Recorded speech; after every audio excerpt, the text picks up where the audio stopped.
will now go on to meet Barcelona in Florida. Well, if you were handpicking two teams who you felt could put on a footballing show, it would be City and Barcelona. City certainly contributing once again to another entertaining duel. It's delivery, Haaland, 3-3. He was always going to win that one. Into the penalty area he goes, Oscar Bob, Haaland scores! Hamilton gets beyond the last defender, clips in a dangerous ball and City equalise through McAtee.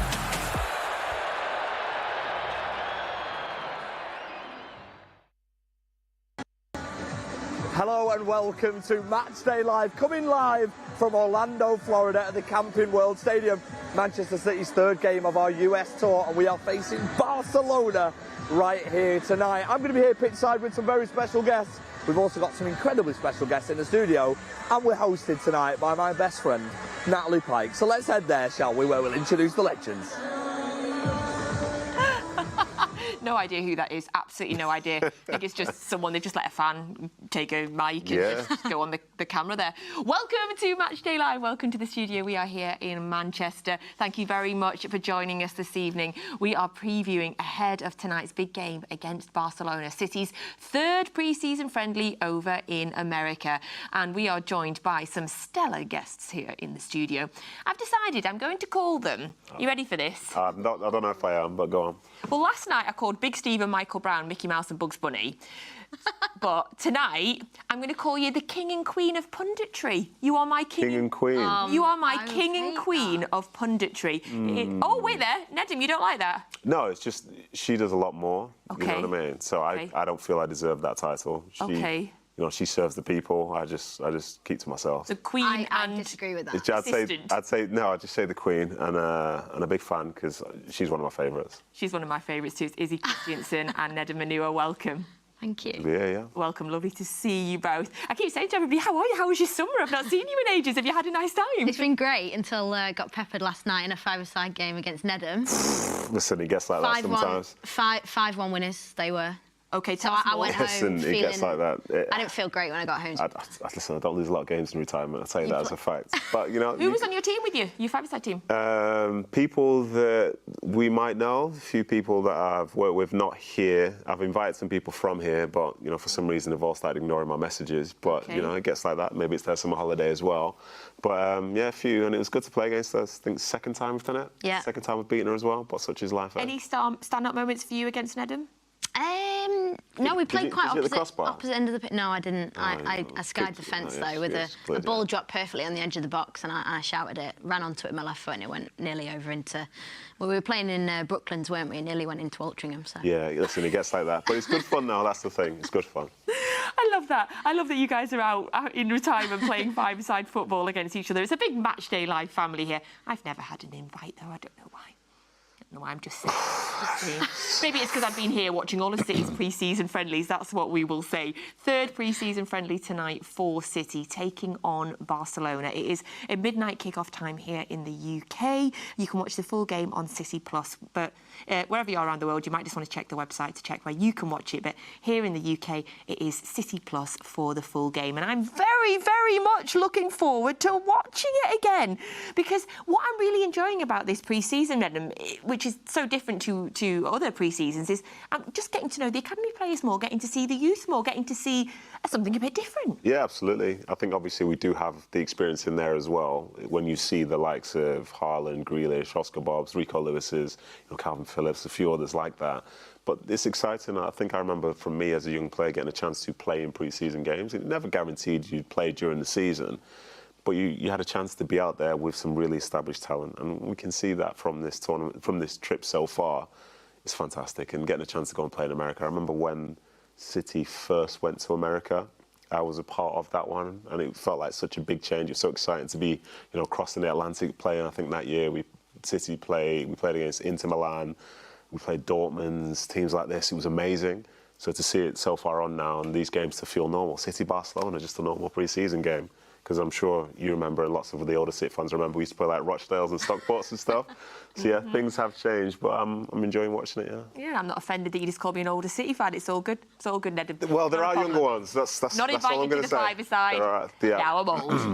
Izzy, did you ever play in America? Did you ever go out there? Yeah, what was it like? Not as in playing in America in the NWSL, but I've played in pre-season. Yeah, I absolutely loved it. And actually, when I moved from City to Leon, we played against City. So my first game was against City, which was mad because it was boiling. You're obviously playing against a load of your mates. It was funny. It was good fun. But yeah, it's like Nedum said, it's a super experience for especially the young players in the squad to come over, to even just step on the plane with the first team. You know, the likes of Haaland, Grealish, who I think for Grealish in particular, I think that the feeling of missing out on the Euro squad and getting, I think he said he had 5 weeks off, didn't he? He's had a great summer. He's obviously getting himself back into tip-top condition. And for the academy players to be around the likes of the Grealish, the Haalands, and being in around it, feeling the method and the way that Guardiola wants to play, it's invaluable. And, yeah, what an experience. Oh, absolutely. I loved seeing the open training sessions as well with the youngsters, all, like you say, exactly mixed in with those more senior players as well. They're having a fantastic experience out there. And I believe this man is also having a fantastic experience out there. Looks like he's living his best life daily. Some guy called FG. Hey, mate. Hello, sorry, I've just spotted Ilkay Gundogan behind me, so I was just having another glimpse of an absolute legend. How are you? How are you guys? We're good, mate. We're good. I've got Nedum and Izzy with me tonight. Yeah, you got a sensational team in the studio. Sorry, I'm actually starstruck. I've just seen Ilkay Gundogan again. Like, he is genuinely running just behind me, and I'm so excited by it. But, yeah, you know that you did watch him for, it looks like it's 6, about to 7 rain years. as well here, so... And where's your it's just good to see an old friend, you know, an old legend. Where's your sidekicks tonight? Where's Shaun and Joleon? Well, I think it's about to rain, so they're not here quite yet. I think it's my job to get wet because we protect the legends, of course. It's about right, to be honest. Hey, Look FG. at that, Ilkay Gundogan is genuinely behind me. FG, last night, Nedum and Izzy played a five-a-side game together. What do you reckon? Me, Izzy and Nedum versus you, Joleon and Shaun Wright. Who wins? I mean, I think we're all winners on the pitch there, and that's the safe thing to do. Because me and you are going to be friends today. Great answer. We've already done that. I'd never go against any of you in the studio today. We're all friends. We could definitely have fun, though, because I'm sure Joleon and Shaun won't be able to hear a word you're saying again, so the power's in my hands. It really is. Right, give us the team news, please. OK, here is the Manchester City team news. In goal, the captain is Ederson, and then it is Rico Lewis and Calvin Phillips. And a start for Josko Vardyl, his first start of pre-season. Wilson Esbrand starts as well, as does Kovacic.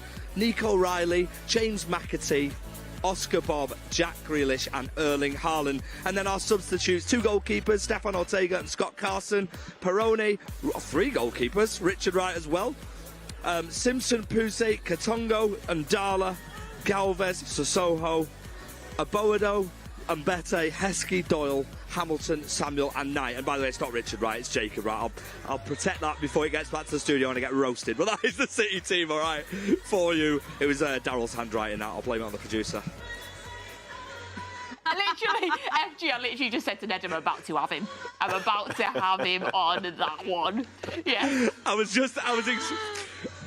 fully expecting it, yeah. I recovered well. But there is the City team, and over to you guys to analyse it. Thanks, mate. You go and drool some more over Ilkay Gundogan, and we'll speak to you very shortly. Thanks, mate. I will. So thank you so much to FG. OK, so the team there, immediately it's jumping out. The defence is jumping out at me. Can we work this out together? Lewis, Vardyol, Wilson, Esbrand are all defenders, if you're calling Lewis a defender. Are we dropping Phillips back into the centre-back position there, do you think? Spicy. Yeah, I'm not sure. Because there's no other clear defenders in the team. No, wait there. Yeah, no. Have you seen Calvin Phillips play centre-back? I haven't, but I could see him do it. I could see him dropping in. Yeah, I could on the definitely ball, see that. out of possession, though, when they're defending. I can't see him... We might see it tonight, but... I'm not sure. Interesting. Very interesting, that. What about, I suppose Nico Riley's on the team, is in the team, so he would maybe play the deeper central midfield role with Phillips dropping into that. That's the only way I can see that working, but, I mean, we never know, do we, with Pep? We never know. Maybe we've just suddenly made somebody else a defender. Or maybe they just play with a 3. Maybe, I didn't even think of that. Do you know what? To be honest, like, for the way that Guardiola has been throughout his career, not least of all through the last few years with City, every year there's something just a little bit different. I think he tries things out, so there's no guarantee that, you know, what I'm saying makes any sense whatsoever. But, you know, the amount of times we've speculated on this very sofa, and then the game starts, I was like, ha, we were wrong again. So maybe it's a thing, who knows? Also, looking at that, I'm guessing Wilson Esbrand is the left and Lewis is the right, which means we're actually going to see Josko Vardiol play in the position that he played in before we bought him, in like a central position. That'll be interesting. It will be interesting, and, you know, one for Pep Guardiola to have a look at, because the amount of centre-backs at City, you look at, you know, when you got the squad all back together, starting the season, you've got Stones, you've got Ake, you've got Kanji. There's a lot of centre-backs in that squad, but like you say, Nedum, there's so many little tricks up his sleeve, Guardiola. I'm so excited to see what it'll be this season, but we did see it a lot last season with Rico Lewis, in particular, at the start of the season, coming into the midfield from full-back, which makes it very interesting tonight to see that dynamic evolve, because, like you say, Calvin Phillips is at his best centrally in that sort of deep line midfield role, almost the Rodri role. So, yeah, I'm very intrigued to see how this is going to pan out tonight. Yeah, me too. As soon as I read the team there, my mind, as it always does with City, my mind started to think. In terms of the younger players that we've got in the team tonight, who's been standing out for you so far? Well, how does the song go for Oscar Bob? Was it? Although, no! Do you know, I'm not going to embarrass myself. Everyone down the line, you know the song. I don't know, I can't remember it all of a sudden. FG will sing it later, I'm okay, sure. Right, sure let's he ask will. him. Okay. But I think he stood out, you know, with the goal, with the assists as well. He's been like a prime sort of attacking threat for City. I think it's also nice to see McAtee score a goal as well. Yeah. A header, you know what I mean? I know James scored a header. Don't believe my eyes. There's a nice bit of movement as well to do it. Is that unusual for him? Yeah, listen, I've rarely seen him use his head at all for anything. So for him to use it to head a ball into the goal, I feel, you know, that's really good for me. But I think Oscar has looked very, very good. I think we've known for, you know, 2-3 years how good he could potentially be. And at times last year, you could see some of that talent. But when he's going into games like this, and obviously it's pre-season, but having no fear whatsoever, I think it's great to see it. And that's, you know, that's the right pass. That's a really good pass with his weaker foot as well. I think he's shown that he can go outside, he can come inside, he can look to always try and link the play. And his confidence clearly is sky high when he's feeding the boy like that. I think it's stuff that you love to see. I've so enjoyed Oscar Bob so far. Of course, this was a goal that we keep saying made in the academy. Michael Hamilton there running down with the assist, and then header from James McAtee. Header from the boy, but that was great play by Micah. You know, It's the timing of the run as well, isn't it? There's a little drop of the shoulder as well, is it? Yeah. It's not just a header. It's not a routine header. Tomori's been sent to I don't even know where, but yeah, that's so good. That's so good. And I think what I like to see from James is the fact that you can tell he's got Premier League experience now. Obviously, it was a tough season for him at Sheffield United, but he has more belief in himself. He's a year older, he's got more experience. And yeah, he carries himself out there like, you know, he knows that right now he should be there. Yeah, and you mentioned there the run from Micah Hamilton as well was really lovely. I so enjoyed seeing a run out that wide and a cross into the box. I loved it. Yeah, and we see it a lot, didn't we, with left-sided players for City. We look at Doku last season, we look at Grealish and himself, and I think that it's wingers I think are missing now. I think wingers that go on the outside of their full-backs and deliver the ball, I think this is the season for them. We've seen a lot of inside wingers.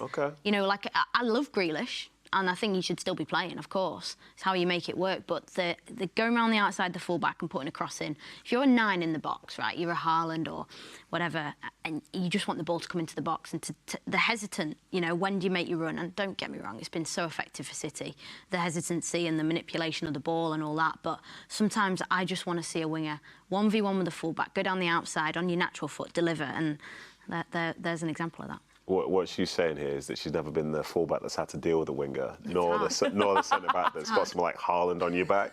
Oh, I'll just give him more of that. No, I'd prefer if they did the opposite, actually. But yeah, I understand exactly what you're saying there, actually, and I think that's what I think a lot of fans are sort of pining for. Yeah. I think City are magnificent in terms of the way that it can control the game and bide the time and play the right passes at the right moment. But we do also like, say, last season when you see a Doku come on, not least of all, in the games where they're chasing, and he's just taking it to the fullback. And the fact is he can go outside, he can go inside. And the moment he gives you a few outside, before you know it, you're like scared thinking which way he's going to go now. Yeah. So I think I like that. And the fact that Michael was doing it, having the confidence to go into his weaker foot again, and to put in a lovely ball like that for, the target man that is James McAtee. Things that you love to see. Target man. The target man, yeah, exactly. Love that, James McAtee, the target man. So we mentioned in Bob and we're mentioning McAtee as well. In this particular lineup, is in comparison to the AC Milan and the Celtic games, we're seeing more of the first team 11 from last season. Obviously, Vardiol and Kovacic joined, I think the day before the AC Milan game. Vardiol played 10-12 minutes of that game, but they're both in the starting 11 this evening. It's any opportunity to rewatch these incredible strikes, isn't it, by Vardiol? Sensational. Yeah, bring it back. Just come and see your right foot if you want at the Bernabeu. Send it in there. It's just a nice normal moment for you.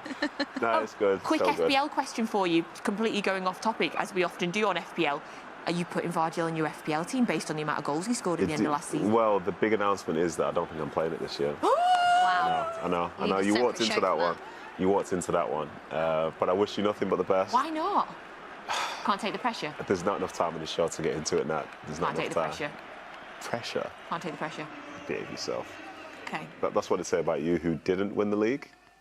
But anyway, we move on. She came second. She came second. I won the first year we did it, and I came second in the amount of chat she was given last year about how good she was, yeah. And I came second. It was not bad. I don't think second's bad at all. I mean, don't get me wrong. Listen, second's only bad when you tell everyone you're going to finish Where first. did you finish? Yes. Did it matter? Yeah. If you're not first, what is it, Ricky Bobby? If you're not first, you're last? Loser, like me. But I was the defending champion the year before. Loser. Oh, my goodness. Loser. Oh, damn. Loser. You have to play again because I need to smash you this year. OK. So, Vardiol there. Again, we're talking about that defence. And apparently Calvin Phillips used to play centre-back quite a lot under Bielsa at Leeds when they played with a back three. OK. So perhaps that is. But then that would mean Lewis's forward. We'll find out. We will find out. So defence there, Kovacic, and then O'Reilly, who's done well, I think, in both the pre-season friendlies before, McAtee and Bob, who we've mentioned, and Grealish and Haaland. So the team is starting to look a lot more like a team that we are used to. Third game in, we've lost the first two, Izzy, but I keep telling everybody, not panic, it's all fine. Yeah. It doesn't matter. Listen, you want to be winning games, but this is like it's building. And how many weeks is it before the Community Shield? 10th of August, isn't it? Community Shield against United at Wembley. Playing Chelsea on next game. Weekend, Saturday, yeah. And then there's a game in between that. There Chelsea's isn't. So the it's last Chelsea game before the Community Shield. Okay, and then it's Chelsea first game of the season, isn't it? Yeah. So.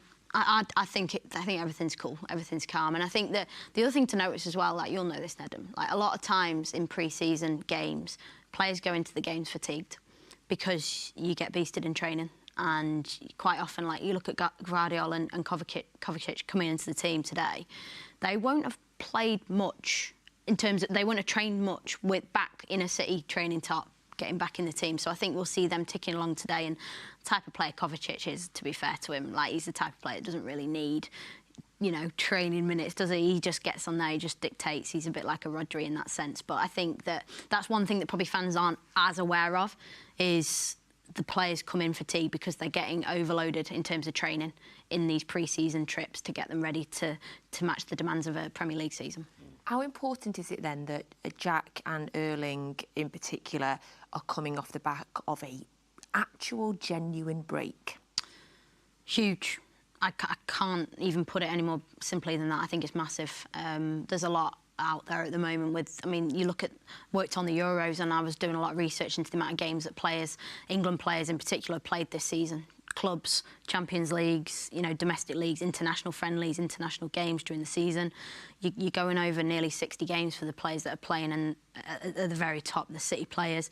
Jude Bellingham, Madrid, he's played a lot of games, and it's like the accumulative load. Phil Foden, he's played so many games last season, and you just think... Rodri, of course, and he obviously got a little knock in the final, didn't he? But yeah, it's mad. The players need a rest, and for Jack Grealish and Haaland, two key players for City, I expect to see them absolutely flying by the start of the season. Oh, no! That is a live shot from the stadium. Due to bad weather, the game has been delayed. when you came into the studio tonight, you immediately said to me, do you remember that game 2 years ago where there was a massive delay? I feel like you've jinxed this, Nedum. No. We're sweet. Don't worry about that. It will be delayed, but as far as like Floridian weather goes, it comes and goes really quickly. It's like extremely aggressive, and it's like it never happened. So what does inclement mean? It just means it's going to get wet. Inclement? Yeah, however you want to say it, you can say it, it's going to get super wet. Like, is that what it means? Yeah. It's gonna be a significant downpour pending, possibly some like lightning or something, but that'll go away. It's a standard summer in Florida as you will find. Because it's not raining right now. That's mad, isn't it? Oh, apparently there's just been lightning. There's been a lightning strike and thunder at the stadium. We'll keep you updated. We'll keep you updated with the live pictures. And, of course, whenever the game starts, the place to get that tonight, in the UK certainly, is City Plus. This is the perfect time to get yourself signed up for City Plus now for the season, because you get so much incredible content on there. Women's games, youth games, lots of incredible documentaries, so much on there as well. And, of course, you get all of the pre-season friendlies. You're getting City Plus in about 12 countries around the world. So get yourself onto the website for this game, 12 countries around the world for this game, and check if you can get it on City Plus or where you can watch it. But certainly in the UK, City Plus for the full game tonight. Perfect time before the season starts to get yourself signed up for that. There is also, obviously, start of the season, special offers as well. So go on, get yourself checked out for that. As well as the football that's been taking place, the City players have been enjoying some fun times out in America as well, and making some new friends as well. It was so nice as well to hear from Jack Grealish in the press conference yesterday as well, because we haven't heard from him since the end of last season. If you missed it, here were some of his standout lines. To play against Barcelona, you know, one of the biggest clubs in the world, you know, so they have, you know, great history. They have top players and, you know, a top manager. So for us, you know, that's what we want to do. You want to come to the beautiful places, you know, like this and play against the best teams. You know, even playing AC Milan the other night, it was incredible, you know. Again, another you know, brilliant club with great history, so that's what we want to do. You know, you want to play in these games, whether it be a friendly or not. Jack Grealish speaking live in the press conference yesterday. Some of the things he said in the press conference, obviously there have been headlines around the press the last couple of days, which is obviously the questions they kept asking about the Euros. But he was talking about being the most disappointing moment in his football career, not getting picked for the England team this summer. He was asked about it a lot in the press conferences, what they kept asking him.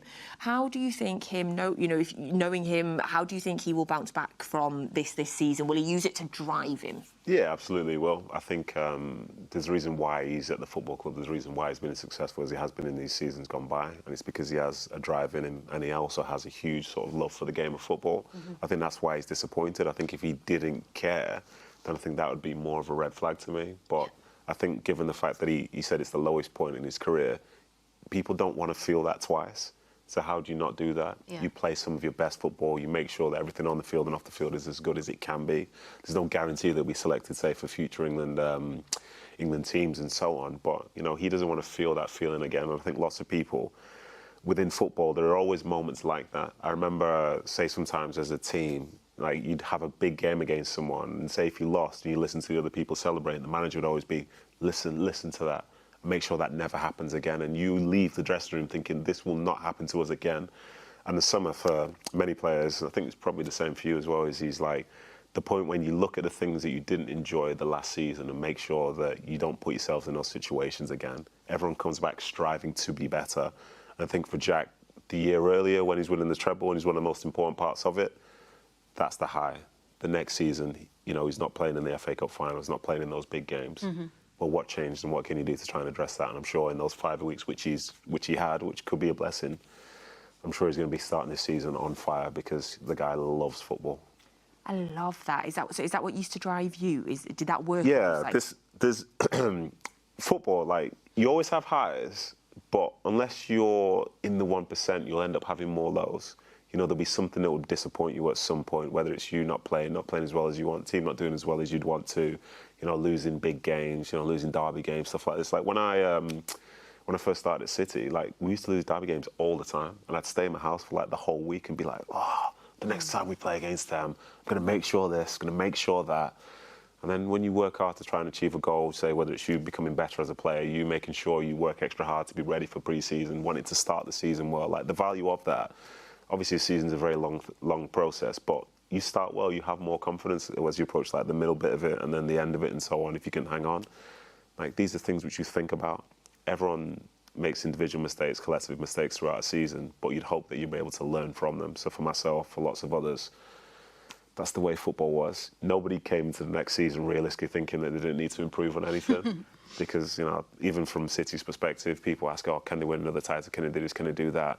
And I think one of the best things about them is the fact that even though they are champions, they sort of put themselves in a position whereby they feel like a contender. Yeah. And if you don't have that drive, then ultimately, you know, you'll fail because other people want it more than you. Oh, yes, I like that. And to be fair, he did say in his press conference that he wanted to prove some people wrong. Whoever those people are for him, whether it's Gareth Southgate, whether it's random people on social media, whoever that was, he said that he wanted to prove them wrong. Was that a drive that you had in your game, Izzy? Well, not really, mainly because social media wasn't as prominent as She's really old, by the way. Yeah, I'm really talking old, like I'm very old. Pre-MySpace? Yeah, Bebo. Oh, yeah, there we go. Okay. Bebo likes, stuff like that. Like, I didn't give any likes on Bebo.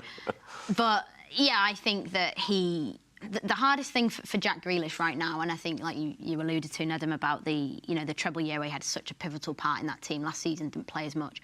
You could tell there was a few he wasn't 100% there. And you have seasons like that, you have games like that, you have periods like that in your career where you're not quite on it. But I think with Grealish and with any player in this City squad, you can be absolutely top all the time and you still might not be in the 11 because Pep has so much flexibility within the squad I imagine Pep probably wakes up in some mornings on a game day and he's like, right, I'm thinking this today. Yeah.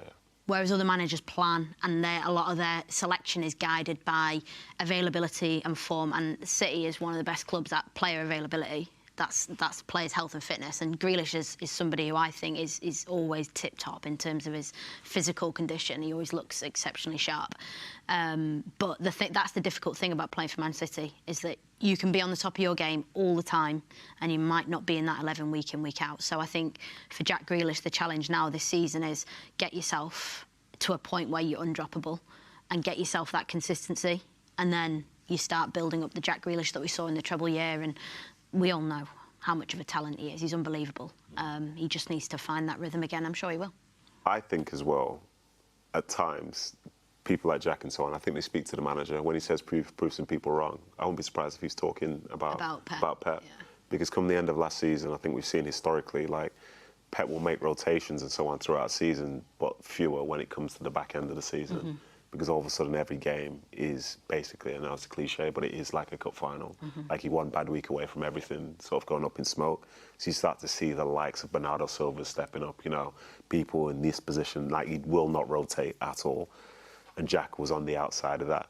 And I think he, in my opinion, will be in a position whereby he wants to show the manager that he was wrong to not pick him in the second half of last season.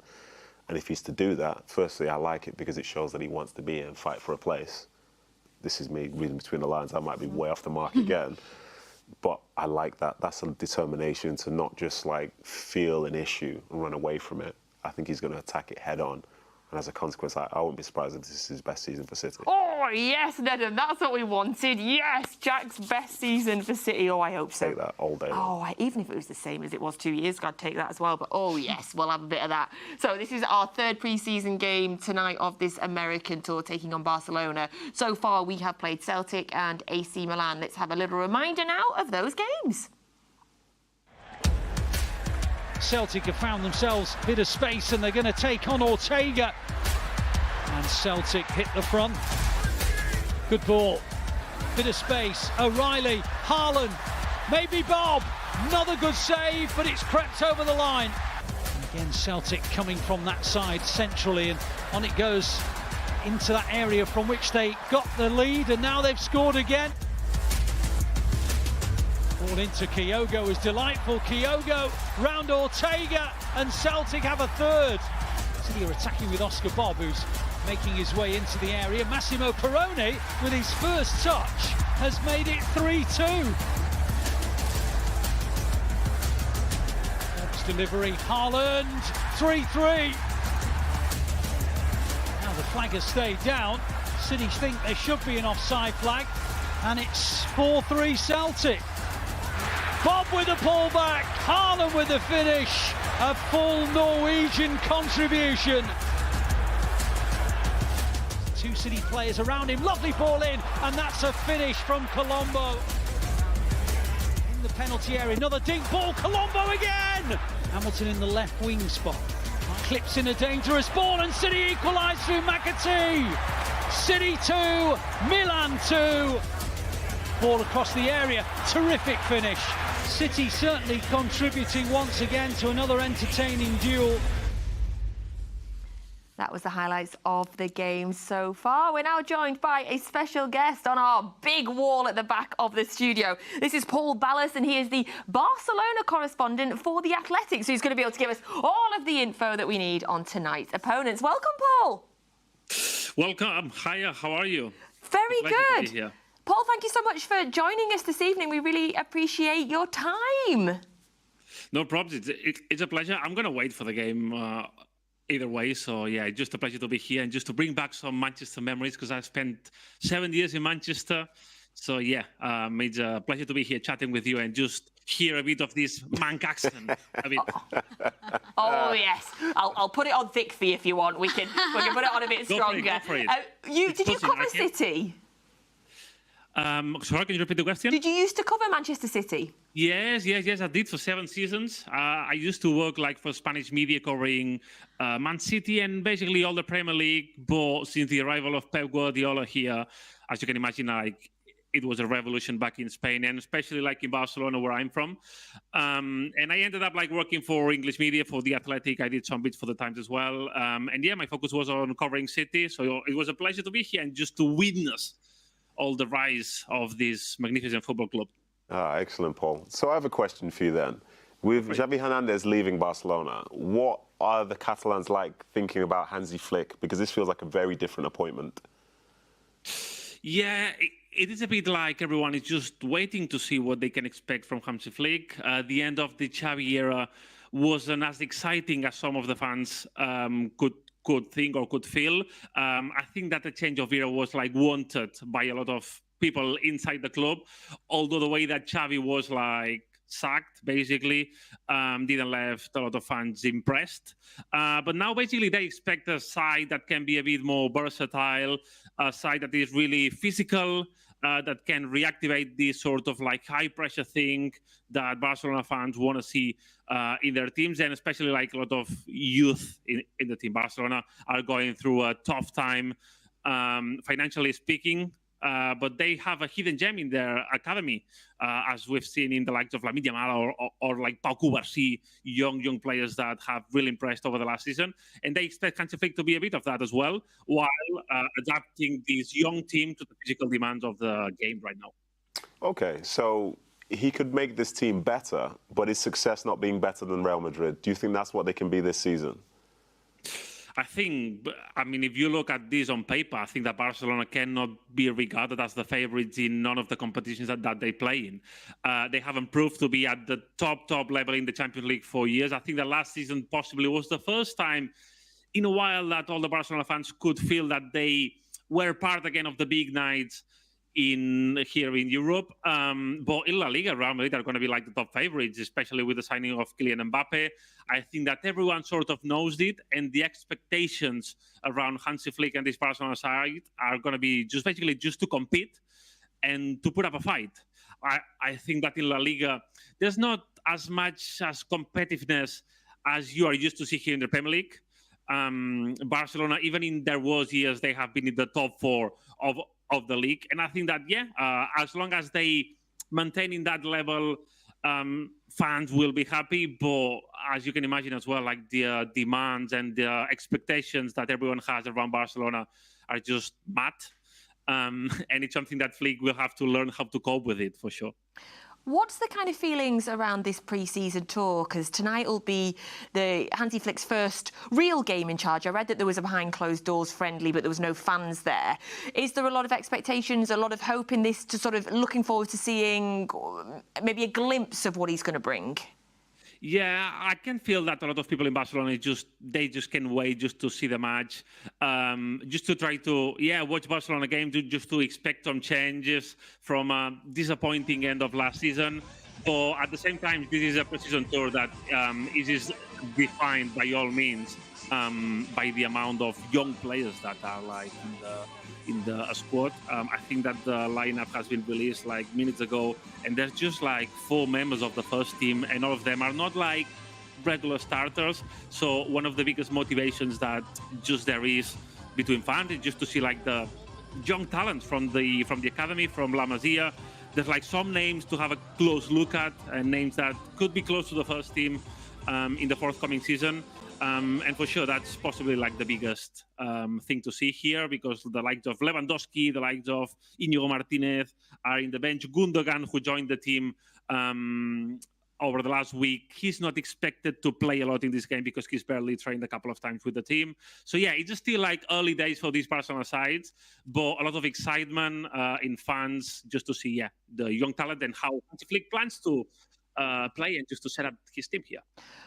Paul, we haven't actually seen the team yet, so let's get that up on the screens now so everybody can see, and then you can give us a bit more information on it. So the starting 11 for Barcelona for this evening is coming very shortly. News there from Paul, though, that Gundogan is on the bench. I think a lot of City fans might feel, I don't know, disappointed. I feel like I wanted to see him. I know, like, wanted to cheer him. So hopefully hopefully he might come on at some point. But as you say, he's only had a few training sessions with the team. But I'm sure if he comes on, Paul, with even 10 minutes to go, the cheers that he'll get from the City fans will be phenomenal. Yeah. And deservedly so, because Gundogan, I'm not going to discover anything, but he's been one of the best midfielders that Man City has had in its history, probably. I mean, there's plenty of them in the last few years, but I think that Gundogan is up there. He arrives like at the perfect time at this club with Pep Guardiola, a manager that suited him really well. I still can't remember back those days. I don't know if you can remember them, but some fans or some people around like the English football, when Gundogan and Rodri were playing together, they were seeing the partnership as a defensive couple and just 2 players that didn't mix together, and just look at how it unfolded basically. So yeah, I think that Gundogan, he deserves all the praise for the career that he's had. But I'm sorry to tell you, I'm sure that you're gonna unveil this shortly, but he's not even on the bench. Oh no! Really? Yeah, I'm just sorry to tell you that. Yeah. I'm just breaking your heart here. Sorry. Oh, he's not. As I was saying. So why was FG getting all excited? So is he? He must be doing some training on the pitch or something. For the game, maybe he's doing some light running or something. But he is expected to do like some light running, and after the game, he's possibly going to join the players who play the last minute just to do some like cardio stuff. He is not going to play basically because of the amount of training sessions that he's had basically.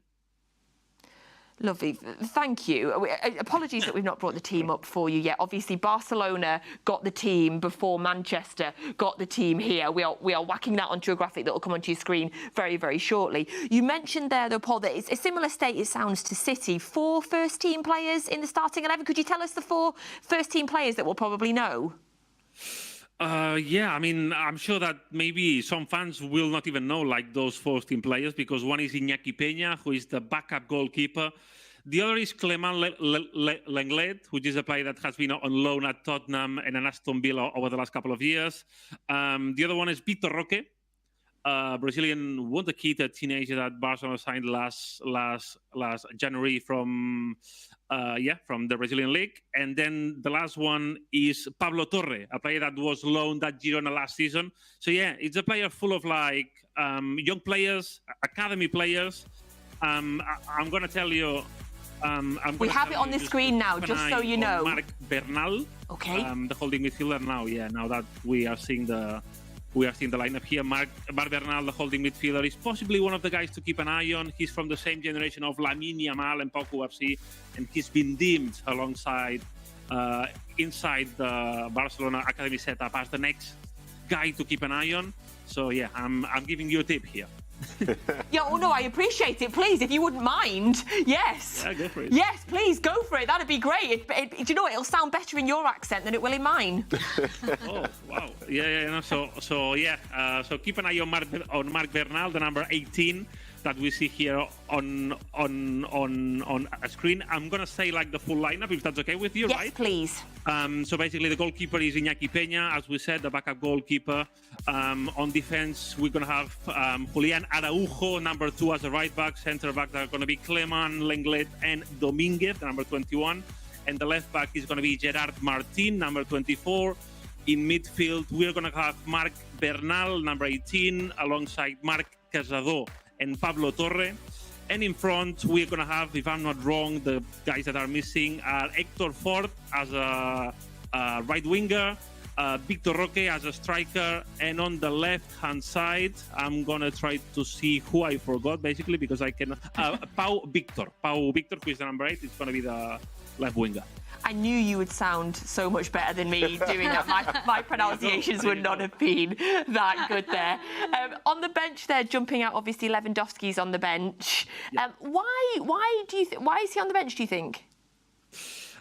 Basically because he joined the team a bit later.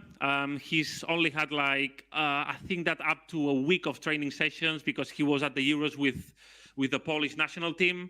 So basically, I think that it's a matter of load management. Not many first-team players has started with Hansi Flick in the first weeks. And yeah, it's just like a way of managing the team. Also, Barcelona just arrived to the United States on Sunday. So it's barely a bit more than 24 hours since they are here. And most of the players who are starting on this game did not start on the previous game, on the scrimmage that Barcelona had behind closed doors. So I think that it's basically related to a load management sort of thing. Paul, to ask you a question again about Flick, I think with most new managers coming to clubs, they kind of come to bring change. So if he's to be a disruptor, obviously some people will thrive, but which of those players that have been there for the past few years do you think might suffer under the new manager? This is a tough question as well, because, I mean, it's also unclear to see which players are going to stay here, because as you've seen, I'm sure, over the last couple of windows, the transfer activity is hectic in Barcelona. And sometimes, when you are a reporter and you cover Barcelona, sometimes you, need a degree of, business or, financial studies, which is hard as well. We know all about that. Yeah. It's a bit tricky, but yeah, no. I think that it's gonna be a matter of see which players are still here. I think that Barcelona is gonna have a long list of players up front. I think that Ferran Torres is gonna have a tough task to earn his place back in the starting lineup. He will not start the season as a starting option for sure. And I mentioned him because he's a player that I'm sure that you know from some years ago when he was in Manchester. And there's been a huge debate as well in Victor Roque, in the striker that is going to play in this game. He is going to start. He's playing for his future, basically. It's a bit uncertain. He has to earn his place on the squad and just convince Flick that he can be a solid backup for Lewandowski and that he can be a player just to fight for a starting spot as well. You mentioned, sadly, we're not going to get to see İlkay Gundogan tonight, but obviously you've had the pleasure of having him in your city for a year now. How has he affected the team? How was his season? How was his reception with the fans? Could you tell us a little bit about him? Because we miss him. I can see that you miss him, yeah. No, I mean, his first season was really good. In a tough season for Barcelona, because it was a tough season. Barcelona didn't reach the targets that they had and the levels of competition that the squad in a general point of view had were not good. But I think that Gundogan was, in my opinion, the most solid performer in Barcelona last season. Possibly I could put Lamine Yamal up there, but he was more of a flashy player. I think that Gundogan was just rock solid. Was an 8 in every game. He also struggled a bit because he was depleted in a holding midfield role that wasn't the role that we've seen at City that he started over the last couple of years. He's been a victim of that as well because of the necessities and the injuries that Barcelona had in midfield. But yeah, he's been a key player for this team, for this project. And I'm sure that as far as we know, Hansi Flick, who managed him on the national team, on the German national team, is a player that he really values, he really rates, and wants to be one of the structural players of the squad in the forthcoming future and one of the leaders of the younger generation, because don't forget that as much as we praise La Masia, as much as we praise the young talents that like Barcelona has, I think it's important to have role models. It's something that City has done pretty well in the way that Phil Foden got adapted to this team, having the role models of like David Silva, Bernardo Silva, Ilkay Gundogan. I think that he can provide that to Barcelona, and Barcelona need to embrace that role of Gundogan just to make sure that the team gets better and better.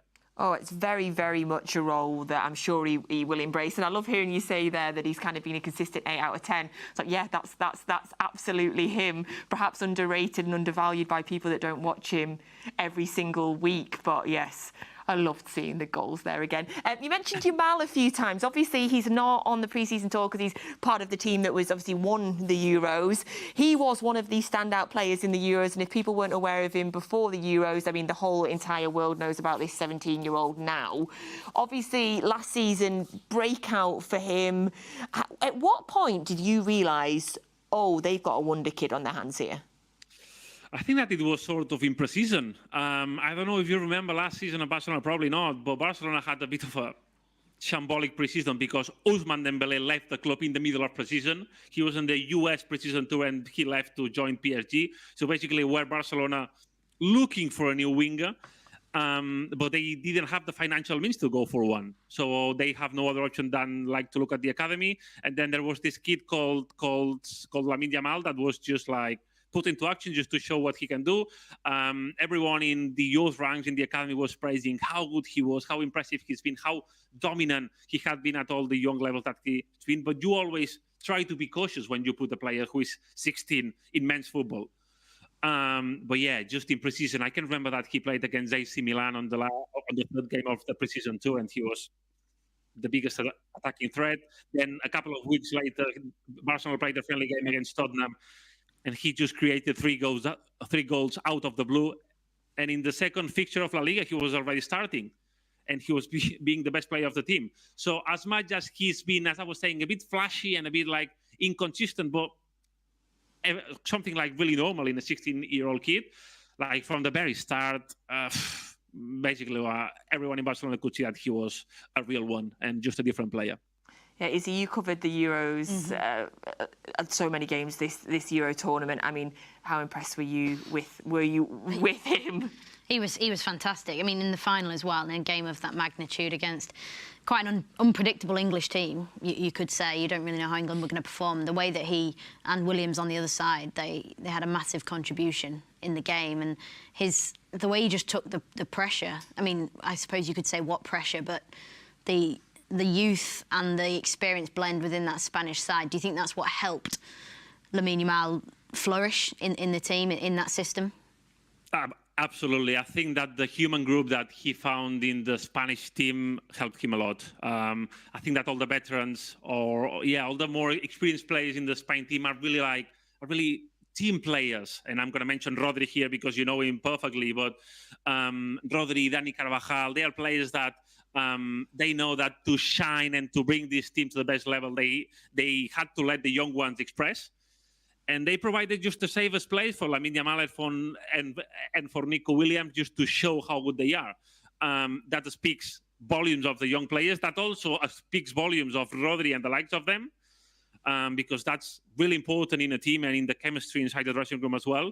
But yeah, it's something that surely Barcelona will try to replicate and just to create like a dressing room harmony similar and just to let Lamine Yamal feel in the same kind of like a safer space just to express himself. Paul, it's actually really interesting because Spain won the Euros, of course, by playing football, which was a little bit more direct than the traditional Spanish short passing style, the possession domination, which we've seen Barcelona lead the way with for many, many years in European domestic football. So the way that Spain won the tournament, actually, does that send a message back to Barcelona to maybe say, hang on a minute, like, these are the players, you know, the Barcelona contingent from that Spanish team. Are we going to progress under Hansi Flick with, you know, maybe a more direct style? You know, wingers, feed the wingers, let them go 1v1, don't dominate possession as much? Yeah, I think it sends some sort of message, but at the same time, Barcelona doesn't have Rodri or Barcelona doesn't have the sort of players that Spain had, basically. And I think that there's only one Rodri in the world, and Barcelona won't be able to replicate that, unfortunately for them.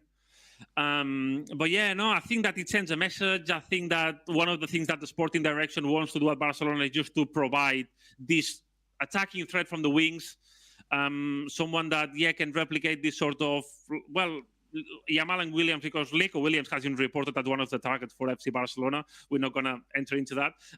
But yeah, that's like something that, Barcelona are really like looking for, like to sort of replicate and to find. But at the same time, I'm going to say that with the players that Barcelona have, basically you have to be possession oriented, because if you have Gundogan, if you have Pedri, if you have Gavi, players that really like to have the ball, at the end, like the way to feel the safest is to let them have the ball.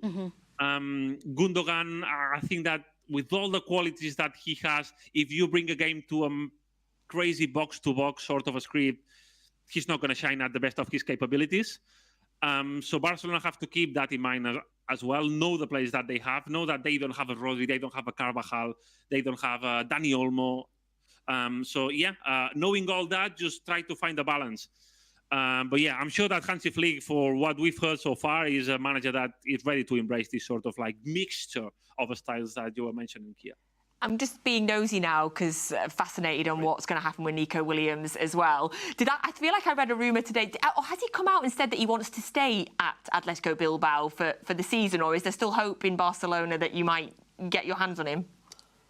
It's still a bit of an open situation because there's not been an official communication to either side, but it's looking increasingly likely. And I'm dropping here like not exclusive, but like I'm loving this news. But that he will probably stay at Athletic Bilbao because Barcelona sources are feeling a bit more pessimistic, or they are sending pessimistic messages. It's something that we have reported at the Athletic over the last few hours. So that leads everyone to think that he might be closer to stay at Athletic Bilbao. He still has this release clause that I'm sure that a lot of clubs in Europe can pay. But if he stays at Athletic Bilbao, it's not going to be for the lack of suitos. It's going to be because he wants to stay. He wants to play in Europe next season with his boyhood club. Let's see what happens. It's still an open situation, but that's where the latest rumours pointed us. We're really picking your brains here. I appreciate it. Want to go back to Rodri as well. Obviously, you mentioned Rodri. We know, you say there's only one Rodri in the world. We know that. We very much know that here. And I think everybody at this club is a big, big advocate of the idea of Rodri winning the Ballon d'Or. And, oh, goodness me, I would absolutely love it. What is it like in Spain? What is this like in the Spanish media, the Spanish fans? Is there a same feeling there that Rodri deserves to win it this year? Absolutely. I think that this Euros was a sort of vindication for Rodri, not because the Spanish people didn't know how good he was, but if you look back to like the Spanish national team over the last major tournaments, this was the first major tournament ever that Rodri started as a holding midfielder, and he's 28, I think, if I'm not wrong. So that's like, wow. He's not like a player such as Rodri. That tells you, one, how tough it is just to shine at international level, but two, that he was like really deserving this sort of chance and opportunity, and he just embraced it. In a way, he just dominated every game in every register. I mean, I think that it's done him so well, the fact that, of course, he's played under Pep and he's like gone to the next level here, but don't forget that he's played under Simeone as well. He's just learned like every sort of like football school. So he just knows everything now. He's just a hack to the game. Because he basically knows everything. I love that. It's so annoying to watch. Yeah, just kidding. Because I love him. I was with him at the Euros because I covered the Euros following Spain, and I could tell how much it meant for him just to win that major tournament. How happy he was. He was not even thinking about the injury that he pulled on the final game. He was not feeling any sort of pain. He was just enjoying himself, celebrating, and he was quite sure that he would be ready for the start of the season at City. I love that. You were chuckling there with that. Yeah, with that analysis. He makes a good point because I'd forgotten about the Simeone side of things. Like he's literally done that and he does this, so he can cover everything else in the middle. And that, you know, it says a lot because for the way that he plays, obviously he's great on the ball, but he's also just a massive unit in that space, and he doesn't dive in. So you've got to try and get around him. And as we've seen in the last few years, like that's a tough task. And even himself, look at the goals he gets. Look at the assists that he gets. You know, he's not. Sometimes people want to simplify it and call him a 6. But what is a 6 to you? Because would a 6 get as many goals and be so important in the attack as, say, other players have been, say, historically in that 6th position? Probably not. So he's a special player, and there is only one, and I'm just delighted that he's playing for Man City for sure. Me too. Yes. I also think that the case of Rodri, I mean, it should send a message to the football industry, basically, because now if we look back at Rodri's first season at City, I mean, he didn't have the best of times, let's be honest. I mean, I can remember that City reached the final of the Champions League and he wasn't seen as a potential starter. Gundogan started as a holding midfielder in that Champions League final in Porto, but Fernandinho was there as well. He didn't have a season with his best version. But that's a bit what football is. I mean, you have to go through the sort of processes, learn the system of a new manager, learn how they want to play. You came from playing with a double pivot as a holding midfield. Now you go to Guardiola when you are just alone by yourself covering this whole space in midfield. You have to learn this, and that's football. That's nice. You have to allow players to have this, to go throughout this process, because now it seems that we want players just to perform now, just give me goal assists now, and they're not machines. Yeah. They are football players, and they need time, and they need, just to process as every human being in their works. Yeah, I completely agree about football paying attention and changing its mind, and particularly on the voting for the Ballon d'Or as well. I mean, Rodri himself admitting many times that he's not good at marketing himself, and that shouldn't count towards this award. So, Paul, thank you so much. If you don't mind, could you stay with us for a second, because I've got something to tell you and everybody else as well. Sadly, you won't know yet, Paul, because you're speaking to us. The weather is really bad in Orlando right now, and so the game continues to be delayed for a minute. So you can see the rain there on that shot. I forget what the posh word was that they just called inclement weather that they are suddenly having at the Camping World Stadium in Orlando. So we are going to go over in just a second to Alistair Mann and to Shaun Wright-Phillips, our commentators for this evening, going to give us a little bit of an, oh my goodness, they're going to give us a little bit of an update on the weather situation. Gents, are you there? Yeah, thanks, Natalie. I think if anyone's ever been to Orlando in their past, they will know that it is hot, it is often very humid, and then you get these bubbling up thunderstorms that seem to hit for about an hour or so, and then it all passes through and it gets back to where it was and what we expect from Florida. So that's the hope, that it's going to fly through. There's been thunderstorms, there's been lightning, there's been all sorts of stuff going on.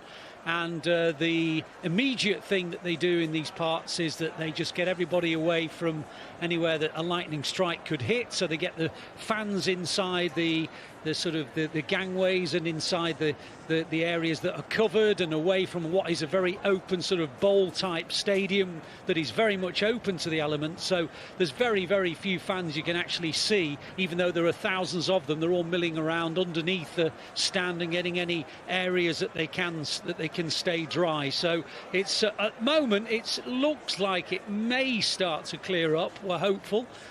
We don't know officially. There's not been an official announcement other than to say there's a delay, which keeps coming up on the scoreboards on either side of the ground. So at the moment, as you used it, the inclement, basically a Mancunian, it is chucking it down, love. So that's the main thing. The bottom line is that the pitch looks as though it's not gathering water, and hopefully it's more of a delay, not because of waterlogging on the pitch, but just for safety, that this game is not actually taking place at the moment. Anyway, it gives us an opportunity, and you, having listened to you for the last half an hour or so, to chat with my co-commentator Shaun Wright-Phillips. Shaun, obviously we will hopefully get a game sooner rather than later, and when we do, who in particular are you looking forward to seeing?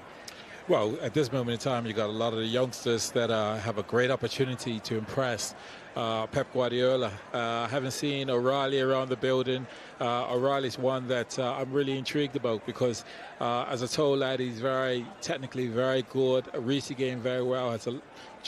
All round, he's a really good player. And I'm really glad to sort of see him be around the first team now, to see him be a part of that and see if he's able to make that step up. But again, he's been very impressive when he's been with the under-21. So really intrigued to see how he gets on. Just getting back a little bit to this current time. I mean, I had the experience of being in America, and a game was cancelled. Well, not cancelled. It was delayed, and so you're in the dressing room. Because they're waiting for the thunder and lightning to sort of pass by, and the guys are sort of juggling the balls, and some has just sat down, sort of reserving their energy, and it's one of those. It's a bit difficult because you don't quite know how long they give you. They have the weatherman there to sort of give you some indication. This could be a half hour before it passes. It could be 10 minutes or so. But again, you're sort of at the mercy of hoping they're absolutely right. So some will be relaxed, sitting down. There'll be one or two in there juggling the ball, just trying to keep themselves, right and ready for when it does happen.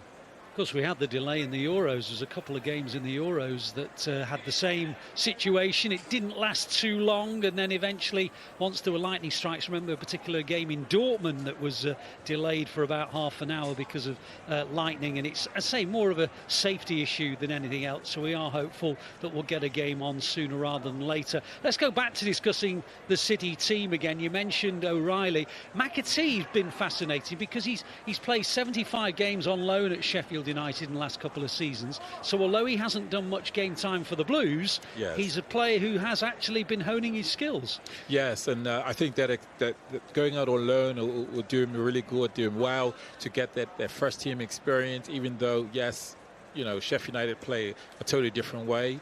But being able to be playing first-team football will be something that he would have been enjoying and looking forward to. But I think he's now back, and I think what he's looked at and seen the progression of one or two players being a little bit more in and around the first team, I think I've heard him say himself is just being a bit more patient because he realises and knows that how City play is his best and it suits his game, and just being a little bit more patient for him to be around the first team and get his opportunity. But I think this is a great opportunity again for all of them because again a lot of the first team players are going to be dripping into the squad as we get closer to the season. So it's a great opportunity to show Pat, well, this is what he can do.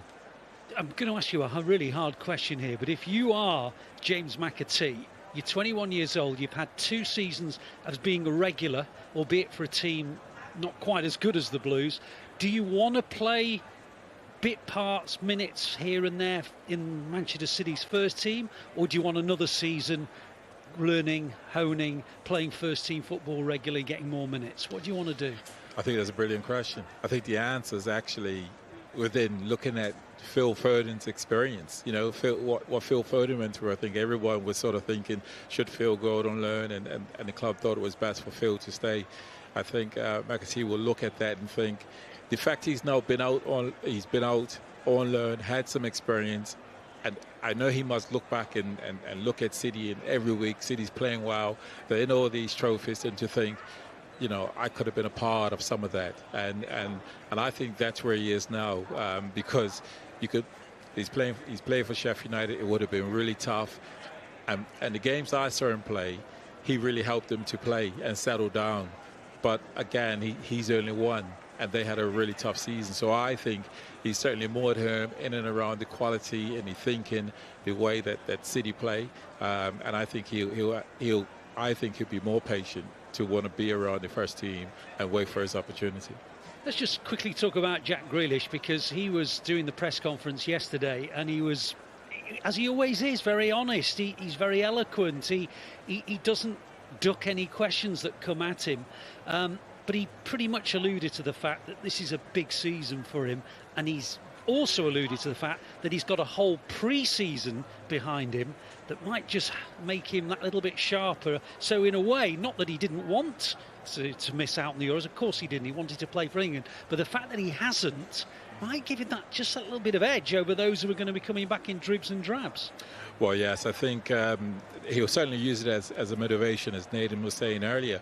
I think Jack will look at this time, this period, he would have reflected, and it would have hurt. It would have been a bad taste because, you know, players wouldn't be playing in the top tournaments, and the fact that England went as far as they did, and he wasn't a part of that, so he would have refreshed himself, relaxed. But I think it's such a huge part, and he's already put it out there that he feels it's an important season, and I think he's really up for the challenge. And I agree with Nedum. I think he'll hit the ground running. He'll really be looking forward to playing well and letting Pep know that I want to be a part of your plans, and when it comes around to all the big games.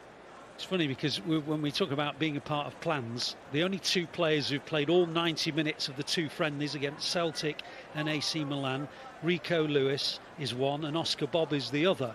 And of course Oscar Bob has been creating a few headlines back in the UK because of his little trickery that led to a goal or two along the way.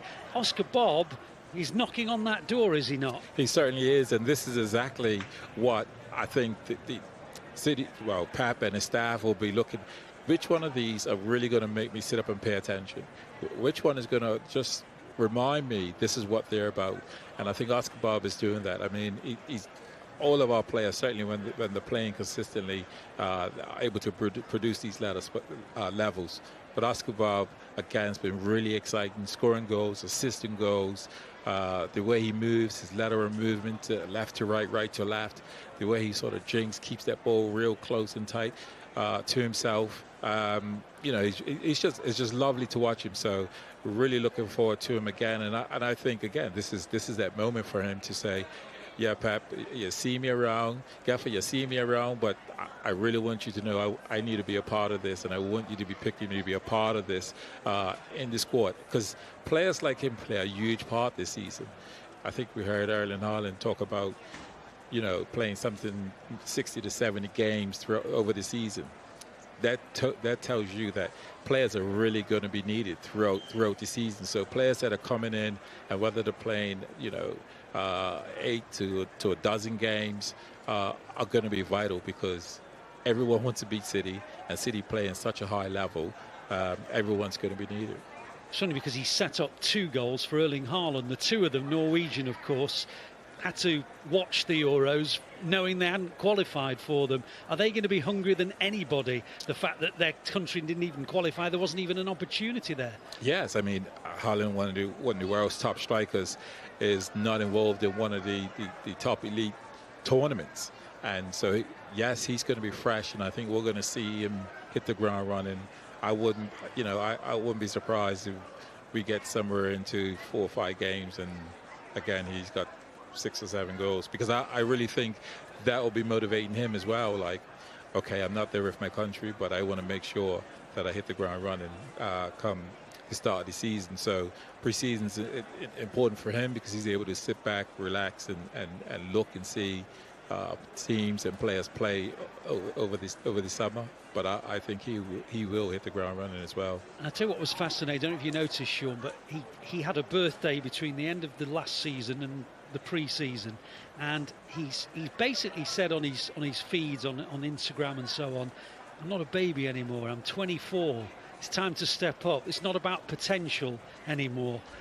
Do you feel that this is I mean, you were a striker, 24, that's pretty much getting towards the big years, isn't it? Well, it is, because nowadays you don't have too many players in your squads that are, you know, 33 and so on and so forth. I mean, he'll probably be, because our teams are younger now, you know, we've got players in the team that are younger. So at 24, he'll probably be in the top 5 of the oldest in the team.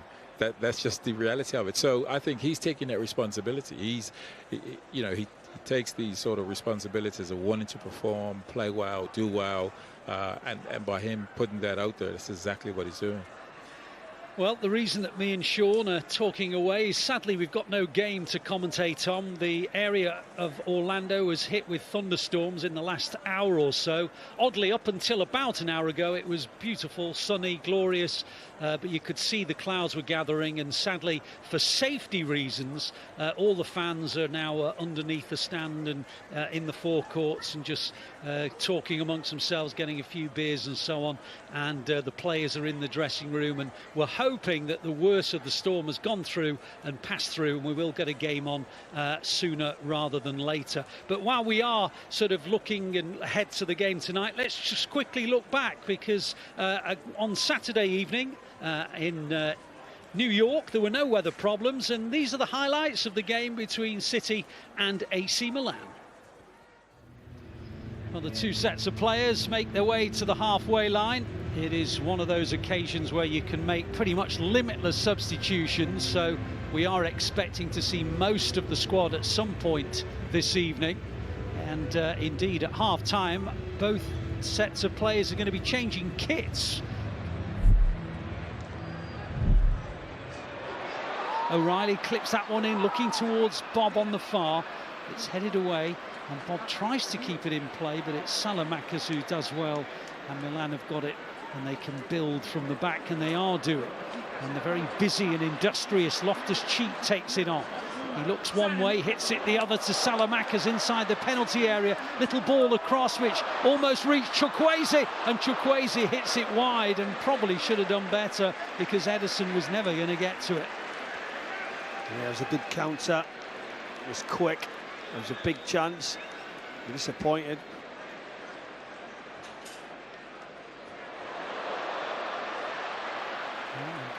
Just within seconds, City charging down the right side with Bob.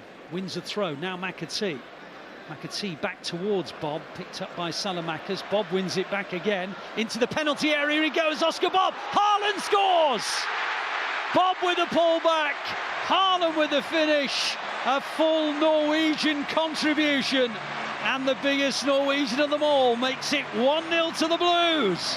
Oscar Bob, as soon as he sees that space, attacking runs and flair, and drive past players, the ball comes back, and that man Haaland, as he steps in towards that 6-yard area, pushes it into the far corner. Great finish.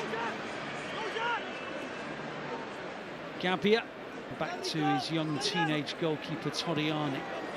Torriani plays it forward, but it will be cut out by Sissoko, and on it goes to O'Reilly. City getting towards the final third, and then a hit from McAtee, which was charged down by Benacer, picked up, and out it goes from Sissoko to Bob. Bob comes inside, brilliant from Bob, tried to work an opening, tried to find Haaland, and he pushes it over the bar with his right foot. Oscar Bob looks hungry, Haaland always does, and the two almost combined again. This is as good a skill as you'll see. Just pushes line, drifts inside, that little drop of the shoulder, just over the top of the crossbar. He knows he's got to hit the target. It's broken for Chukwueze. Cross comes in. Salamakers controls it inside the City penalty area. Little clip ball in. Headed away well by Peroni, who'd come back. Headed further by McAtee. Chukwueze on the edge of the City penalty area, now in the penalty area. Two City players around him. Lovely ball in, and that's a finish from Colombo. And he sort of chested it in, and it was Ederson doing his best to keep it out, but he couldn't. And it's City 1, AC Milan 1. The goal from Colombo. Onto that left foot, he just drifts it just in behind the two youngsters. On the right shoulder of the centre-back, inside the right-back, almost gets it, and just pushes it into the roof of the net. It might be a touch disappointed, but it's so close to him. Now that's nice again from Oscar Bob. He's charging into the final third, and he plays it to Peroni. On it goes to Oscar Bob. Whoa, he's put it wide. He can't believe he did. There was a moment there where maybe he thought Haaland was going to take it on himself, but Bob, having done all the work, decided to play it little side foot beyond the post. Now some City defending to do as Chukwueze down the right-hand side. Calabria's gone with him. Grealish is now blocking the run. Chukwueze, who set up the equaliser. In the penalty area, another dink ball. Colombo again! Same combination. Chukwueze with a cross, Colombo with a finish. Again, Edison got a big piece of it, but he couldn't keep it out. And that combination, the right wing cross from Chukwueze, the finish from Colombo, has turned this match around. Chukwueze, wonderful on the ball. It's a good finish again. Edison comes across, he just ricochets into that far corner. And it is City 1, AC Milan 2, and it came within 60 seconds of City coming within a whisker of taking the lead themselves. Oh, now it's given away. Haaland on the edge of the area, good save. AC Milan playing out from the back very casually, suddenly gave it straight to Haaland. Haaland tried to bend it beyond the goalkeeper, and it stays at 2-1.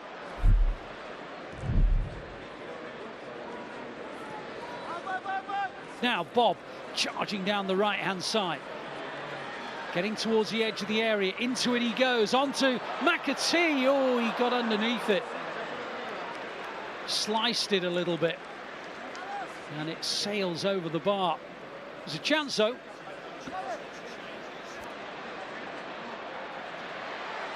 It breaks for Doyle. Doyle looks up to his left and plays it to Grealish. Grealish advances. Into the final third goes City with Hamilton. Hamilton in the left wing spot. Tries a couple of step-overs. Gets beyond the last defender. Clips in a dangerous ball and City equalise through McAtee. City 2, Milan 2. And it's an academy graduate who sets it up, Micah Hamilton.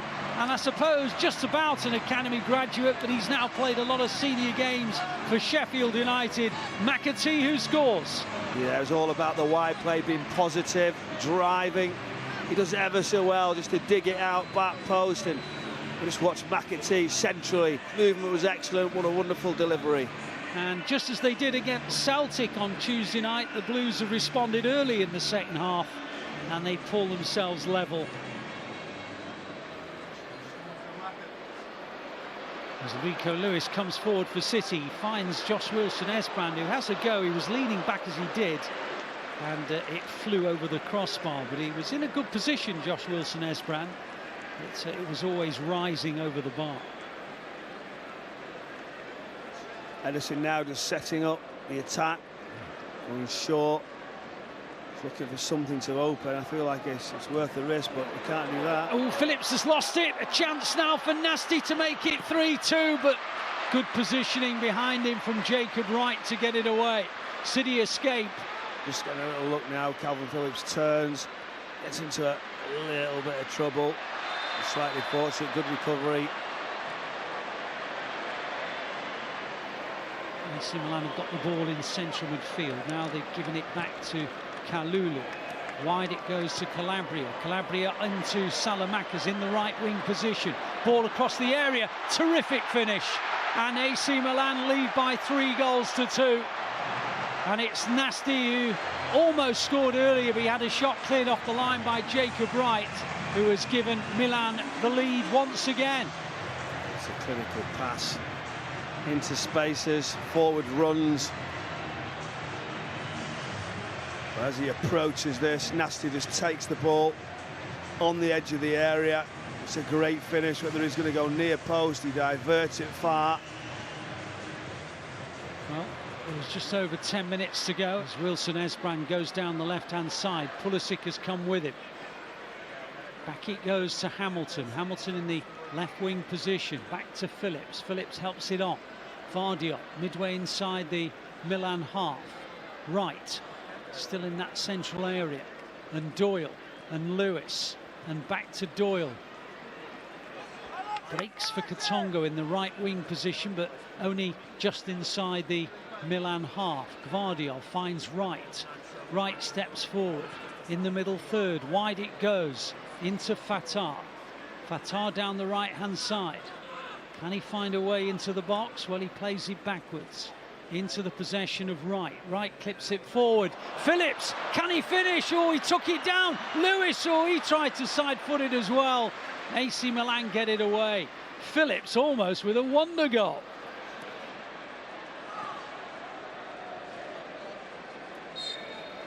And there is the whistle. Well, it was another fascinating evening. City certainly contributing once again to another entertaining duel, but the final score is City 2, AC Milan 3 here in Yankee Stadium.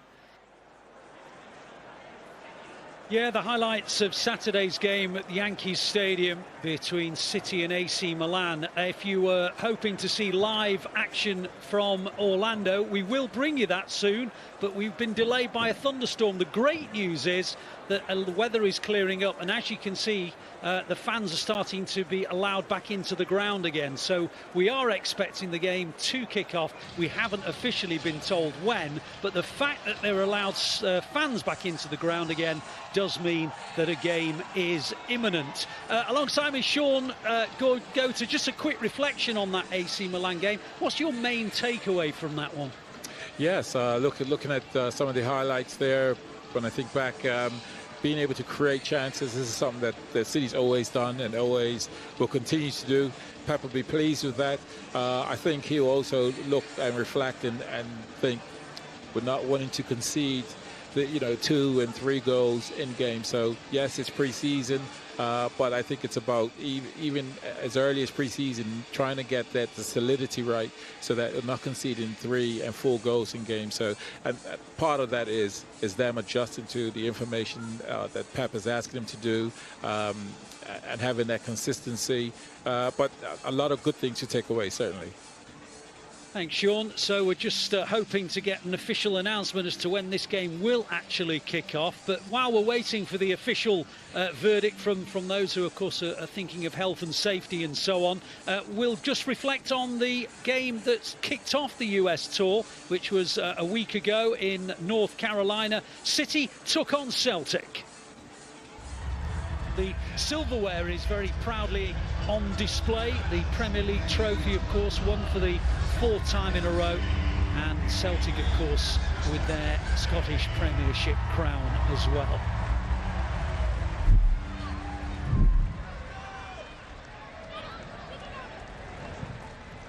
The City try to build, and they're doing so, and Grealish is bursting forward.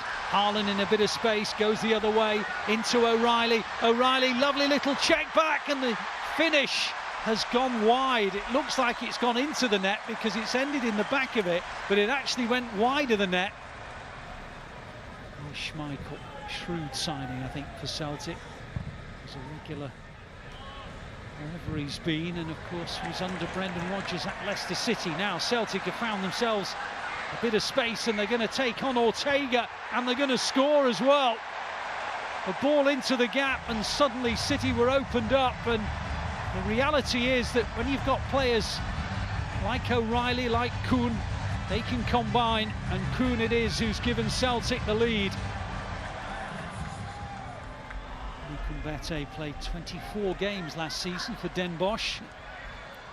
Picking up some important senior experience as Haaland goes through, and Schmeichel makes one of those trademark saves that the Schmeichel family have been so good at over the years.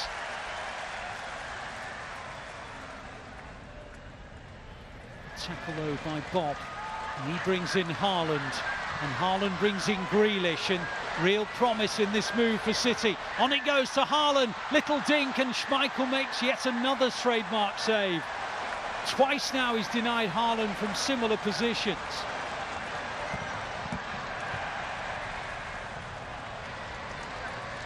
Here's Phillips. Grealish. Good ball, bit of space. O'Reilly, Haaland, maybe Bob. Another good save, but it's crept over the line. Schmeichel got a big chunk of it, but it spanned beyond him, and Oscar Bob makes it 1-1. Some really good play in there, some really inventive play. I think it's O'Reilly. He's just found a little pocket, and I mean, you'd say Schmeichel can't keep pulling saves off.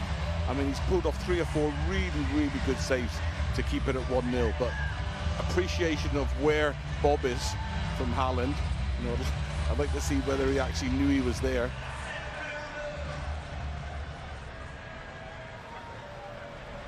Again, Celtic coming from that side centrally, and on it goes into that area from which they got the lead, and now they've scored again in very similar circumstances, and Kuhn's now got 2. Yes. Almost identical goal, really. It's just too easy to break the lines. There's no real shape. just got there too fast, too quick. And it goes to O'Reilly.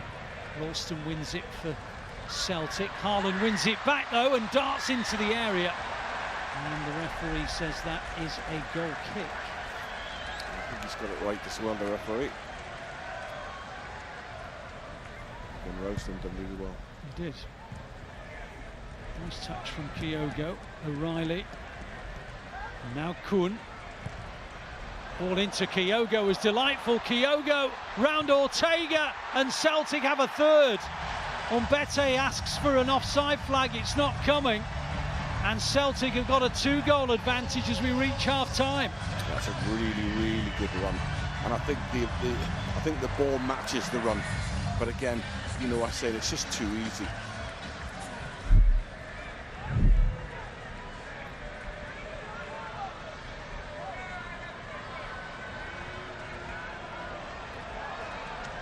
City are attacking with Oscar Bob, who's making his way into the area. Massimo Perrone, with his first touch, has made it 3-2. Brilliant from Oscar Bob. He's just turned the Scottish left-back international inside out, and his weight of pass is brilliant. And Perrone, first touch, and just slots it in. Very similar to the Celtic goal, but this year now, that drop of the shoulder there from Oscar Bob is brilliant. And then every decision he makes there from then on is brilliant. Outside of his right foot, left foot, just a little flick, and that's really, really good. Great way to start the second half. Simpson Pizzet. Now Bob set up the goal for Perrone. Lewis. It's a good 1-2 with Perrone. On it goes to Grealish. Grealish round the outside, keeps on going and then drives it against the body of Welsh for a corner. It's a split second there where he could have just released it a bit earlier. Just really well, and they suffocate it, Celtic. And just delaying Undala, who now takes it short to Grealish. Back it goes to Undala. Haaland on the far, won it well. Cleared as far as Bob. Bob brings in Undala, and now Grealish again. Tried to thread it through to Perrone. Cleared as far as Undala.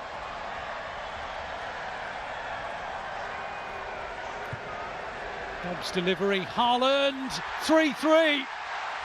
Isolated on the far side, he was always going to win that one. And Oscar Bob, who set up Perrone to make it 3-2, has now set up Haaland to make it 3-3. And Erling Haaland has his goal, Andy. Yeah, just before that, I mean, Undala showed some brilliant little feats, little feint, which just caused Celtic problems. But once Bob just sits this up, and there's a little bump, you can't see it, he just knocks him. And then, because if he doesn't knock him initially, then the player will jump back into Haaland's face. So it's really clever from Haaland. And it's just been a massive improvement. You know, what we're there now, 13 minutes into the second half. But they haven't got out of their half yet, Celtic, and that's down to City more than brilliant. Again, a 1-2 between Haaland and Perrone. Perrone laid it into his path, and he hit it first time with power.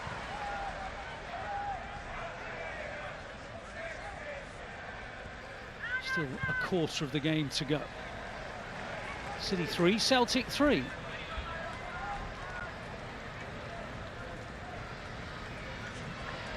Now the flag has stayed down.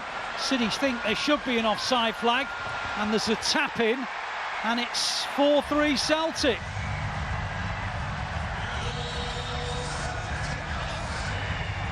City were hoping for an offside flag, it didn't come, and Palmer makes it 4-3 to Celtic. Here is Bob again. Opening up the spaces, on it goes to Knight. Knight's deflection, and it goes out for a corner. Hit the defender and then tipped over by the goalkeeper. But his first touch is forward, second touch is carries the ball. It's great when you see somebody who's got that vision, awareness around them. City 3, Celtic 4.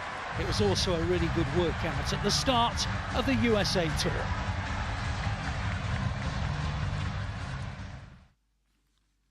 So the fans are being allowed back in now to the stadium. We've seen shots of the stands starting to fill up again. So hopefully very shortly we'll be able to give you an update on an expected kickoff time for tonight's game against Barcelona. We were seeing the highlights there against AC Milan and Celtic.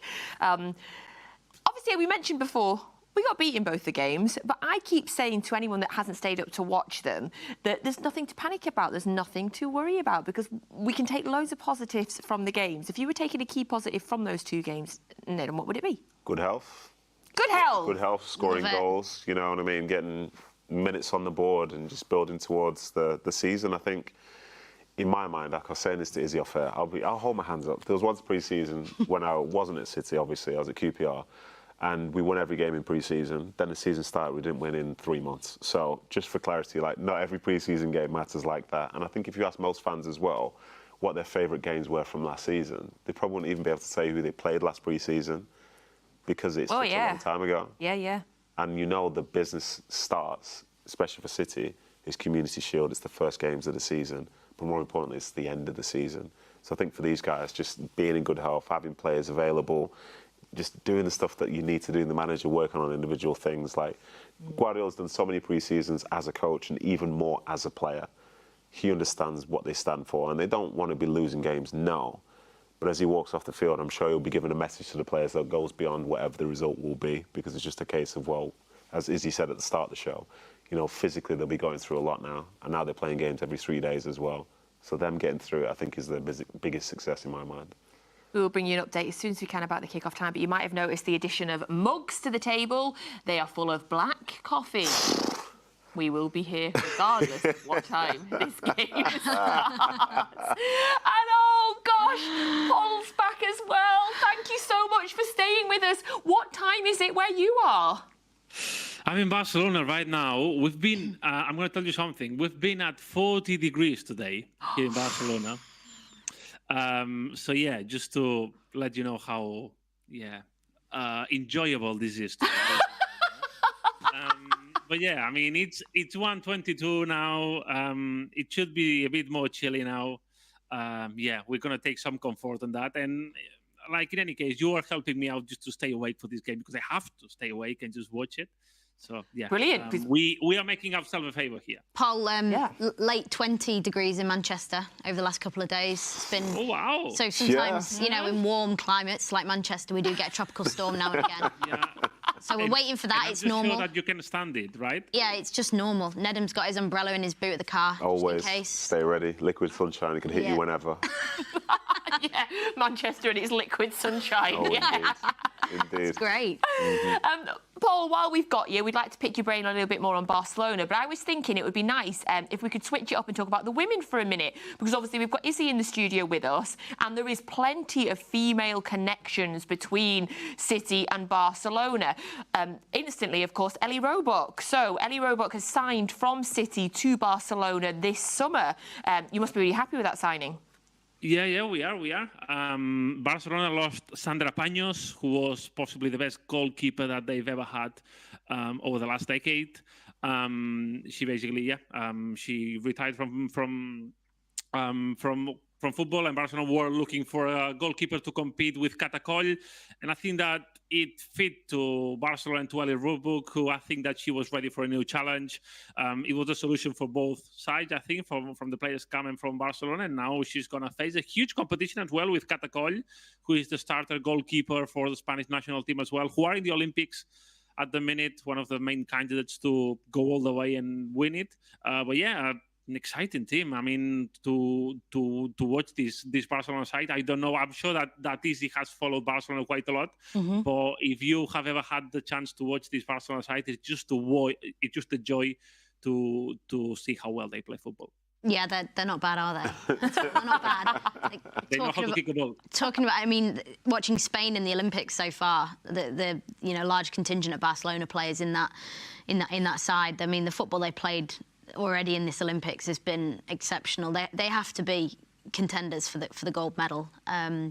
But Barcelona and their dominance of obviously European football, the Champions League, of course, and the conveyor belt of players they keep producing from the academy. They have the B team, of course, which helps feed and give that depth across the club, which I find a really interesting concept. I know they've got the same on the men's side as well.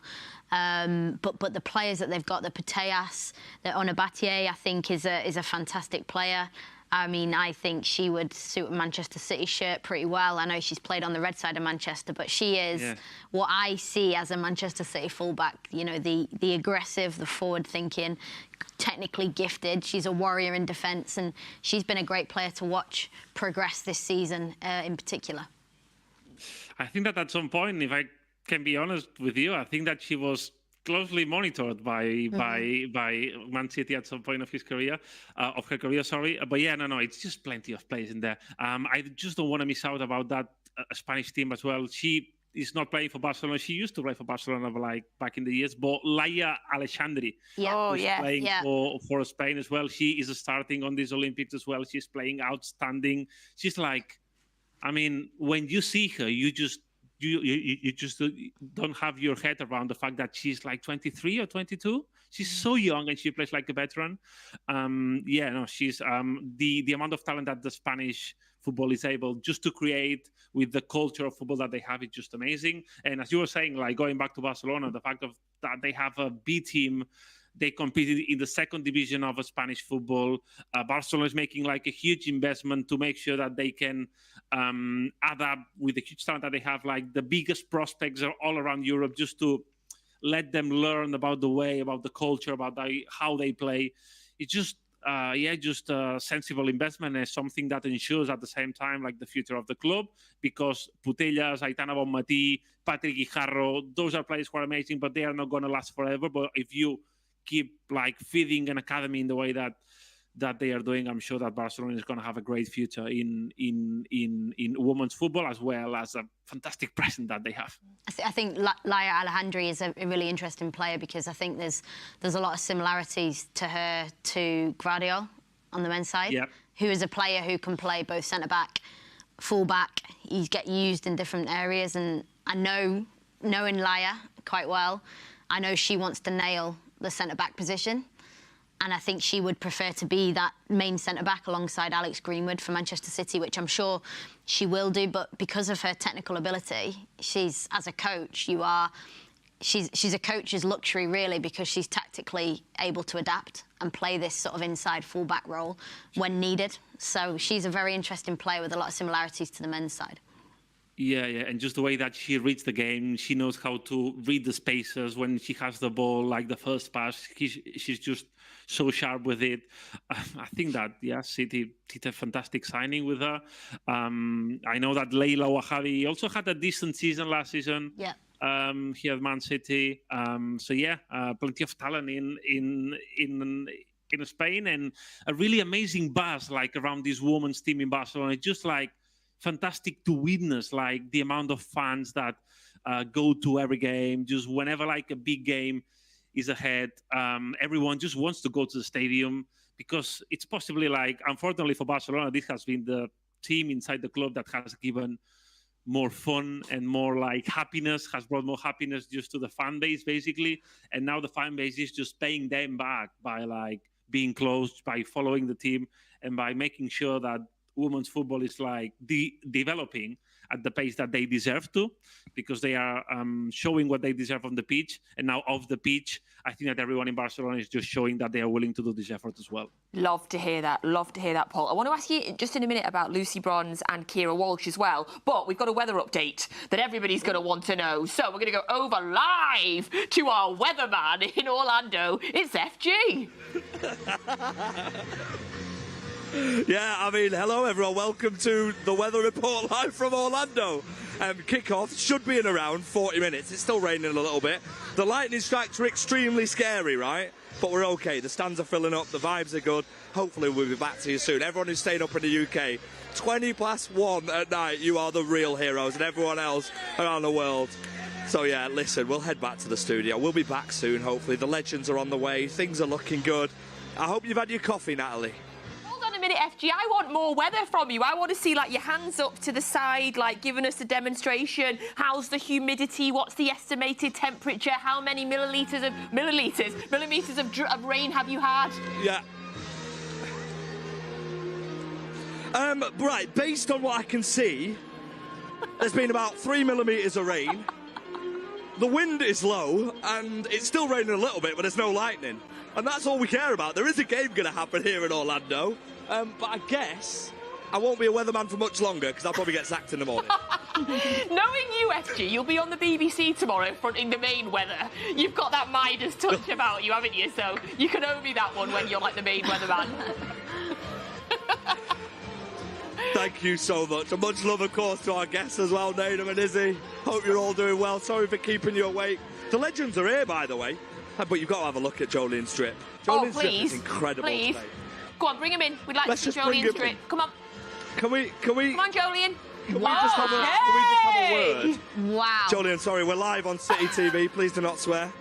Quick drip check by the absolute legends. Look, this is incredible. We can't see his shoes. Look, it's been raining a little bit. They're about to play some Oasis. Move over. Listen, we're getting told to move on. Move back a little bit so they can see your shoes, please. We're live, by the way. Please don't swear. Look, he's got the orange. Oh my God, he's got the orange shoes on as well. Sensational. But yeah, I mean, we'll be back soon. For you, Nat. Just for you. He's got green laces, yeah. Green laces as well. Why do we all sound so surprised? I don't get it. I am not surprised. I am not surprised. I'm not surprised either by Shaun. Listen, let's listen. We've had a bit of a delay here. What have you been up to during the delay? We'll be stuck in traffic, mate. My back. I'm not going to lie, my back. That's it. Oh, you've just been stuck in traffic? Took us an hour and 40 minutes to get here. How was that, Shaun? Sitting in traffic. So boring. Yeah. He went to sleep and left me in it. Yeah. Left him. I was in the car though. I didn't leave him. I was in the car. Like, it's a tactical nap. Yeah, he didn't get out and walk. Do we have any tunes on in the car or anything, Shaun? Oh, yeah, we didn't even think of that, to be fair. It's not like New York. We couldn't really do that because the guy's just in there talking on his phone the whole time. Ah, okay, so there was no orcs available. Listen, we've got a game to play today. Conditions like this, I know you two absolutely love playing in conditions like this. Yeah, probably more so than Shaun due to being able to slide, because that the timing can be a bit squiff, you know what I mean? So yeah, no, it's always a little bit more fun, a bit more entertaining, but it can also be a bit more challenging as well. Shaun, I got asked by Nat in the studio to give us a weather report, but then she passed it on to you and said you've got to give a weather report. How would you say the weather is here in Orlando? Apart from the lightning, this is perfect weather to play football in personally. A little bit of rain and it's warm. Yeah. I think as a footballer you can't complain about that. And a word on our fans in the UK watching the game, 1:10 a.m, serious level, serious dedication. Yeah, appreciate that, and it just feels like home, like with the rain. Yeah, we are in Manchester here at the end of the day, but I mean, there's just a massive time zone. Right, the teams as well. I don't know if you guys have had a moment to check the teams. It's a pretty strong City team. Edison's the captain, Erling's playing, Jack's playing. Like, who are you most expected to shine today? Because it's a big game against a big club. Yeah, definitely. Again, they're probably not as strong as they want to be. We're not. But yeah, it's just minutes for Guardiola, obviously, to come back in. I think he's probably operate as a centre half, which is probably where he sees himself long term. But yeah, just a chance to get some minutes and the rust out of his body. Yeah, absolutely. I mean, let's talk about Erling Haaland because he's been on fire in pre-season, scoring every time. Do you expect him to continue today, Shaun? Yeah, I think if the chances are there as they have been in the two previous games, you know, if you keep giving him, eventually he scores one of them. And it's nice to see him come into pre-season in this rich vein of form in front of goal, and he can do the same, and hopefully that continues into the Community Shield and the Premier League. So yes, I hope if he gets a chance he'll score. Like, for me, that's a good striker's finish. He's in the box. He had a few chances that we may have expected him to score in that game, but this one at the back stick, the way he rises and make sure that centre-back can't get up there. And a great ball from Oscar Bob as well. For me, has been a man on a mission since pre-season. He has been a man on a mission, Oscar Bob. Oh, we're getting umbrellas in between, so when we come back in vision, we'll have our umbrellas. We've got them. As we see the goals on the screen, sorry, there's a lot going on here on the camera. You'll see it in a minute. Erling, like we said, has been on fire. Let's talk about Oscar Bob a little bit more. Joleon, incredible. What a way to make a statement, especially going into the Community Shield where most players might not be coming back in time for it. Oh, definitely. again, he's probably considered now as a first-team player. So he was coming here with a little bit more of expectation of himself, a little bit more expectation from the staff, and also a potential leader to the younger players that were in a similar position to he was, or he was in a similar position to them last season. So yeah, he's came back full of life, as Shaun said. So he's only given himself a real possible chance to start. Do you think with Savinho coming in as well, that might play on Oscar's mind? Or do you think it's just a case of just continuing from last season and making sort of a bit more of a claim this year? I think he's just got to keep playing the way he's playing. I think that Joleon hit the nail on the head. He's kind of more of a first-team player, but he's also somebody, like he said, that the younger players look up to. So now he has to keep doing what he's doing. He's going past people, and when he's putting the ball in the box, he's picking the right passes and seeing the right things. And I think if he keeps doing that in the Premier League and in the friendlies that are going on, he gives himself every chance to start the games that he's meant to. Yeah, he's been really enjoyable to watch. We've seen all the feedback as well. As you can see, all the goals were shown on the screen, and all of a sudden we had umbrellas. It was magic. Let's talk about Calvin Phillips. We think he's going to start at centre-half today. Do you think that's a position that he could do well in? He's got a lot of very, very good qualities, and we've seen moments as well. Did we just see a lightning strike there? We did. Ooh. Blink and you'll miss it. But no, back to Kelvin. Yeah, again, it's still early in terms of minutes and where they need to play. But if he plays there centre half, we had a brief conversation about yesterday. His best position in a Pep's team, maybe centre half. I've been in that similar position myself. You have a position that you ideally want to play in, and the manager has a different idea, and you can excel at that. So for me, it was at left back. I'd never played there before. Ended up playing there and made my England debut there. So again, that's nothing to say Calvin Phillips can't stake a claim, especially with players not there, as a centre half. Well, listen, the weather has got worse, unfortunately. We've just seen a lightning strike, so we're going to wrap up and head to the studio. We've got to run back inside. We'll see you hopefully soon. Get inside. You don't want to have an umbrella when there's lightning. Go, go, go, go inside. The next thing we see is British on top of FG, and his hair's sticking up even more. Yes, thank you so much to FG, to Joleon and to Shaun Wright-Phillips. We saw the lightning, and then we saw the people race inside. Quick insight from somebody that's very used to playing football in America. This isn't unusual for you. No. It's unfortunately, this is one of the downsides of playing sport in America, because during the summer in multiple states, these weather delays happen. You know, there's lightning, there's bad weather, it's like tornadoes, you know what I mean? It's as normal as it comes, which is why all the fans in the stadium, they know how to deal with it. I think around Europe, it's not necessarily that case. And they'll keep pushing this back and keep pushing this back, and it's disappointing. But, you know, these are the measures that they have in place. So I think for everyone, you just need to get comfortable, not least of all Paul, because this is going to be going on until sunrise for you, my friend. At least it's cool over there, Paul. Yeah, well, it's cool. I mean, it's a gentle way to put it, basically. Yeah.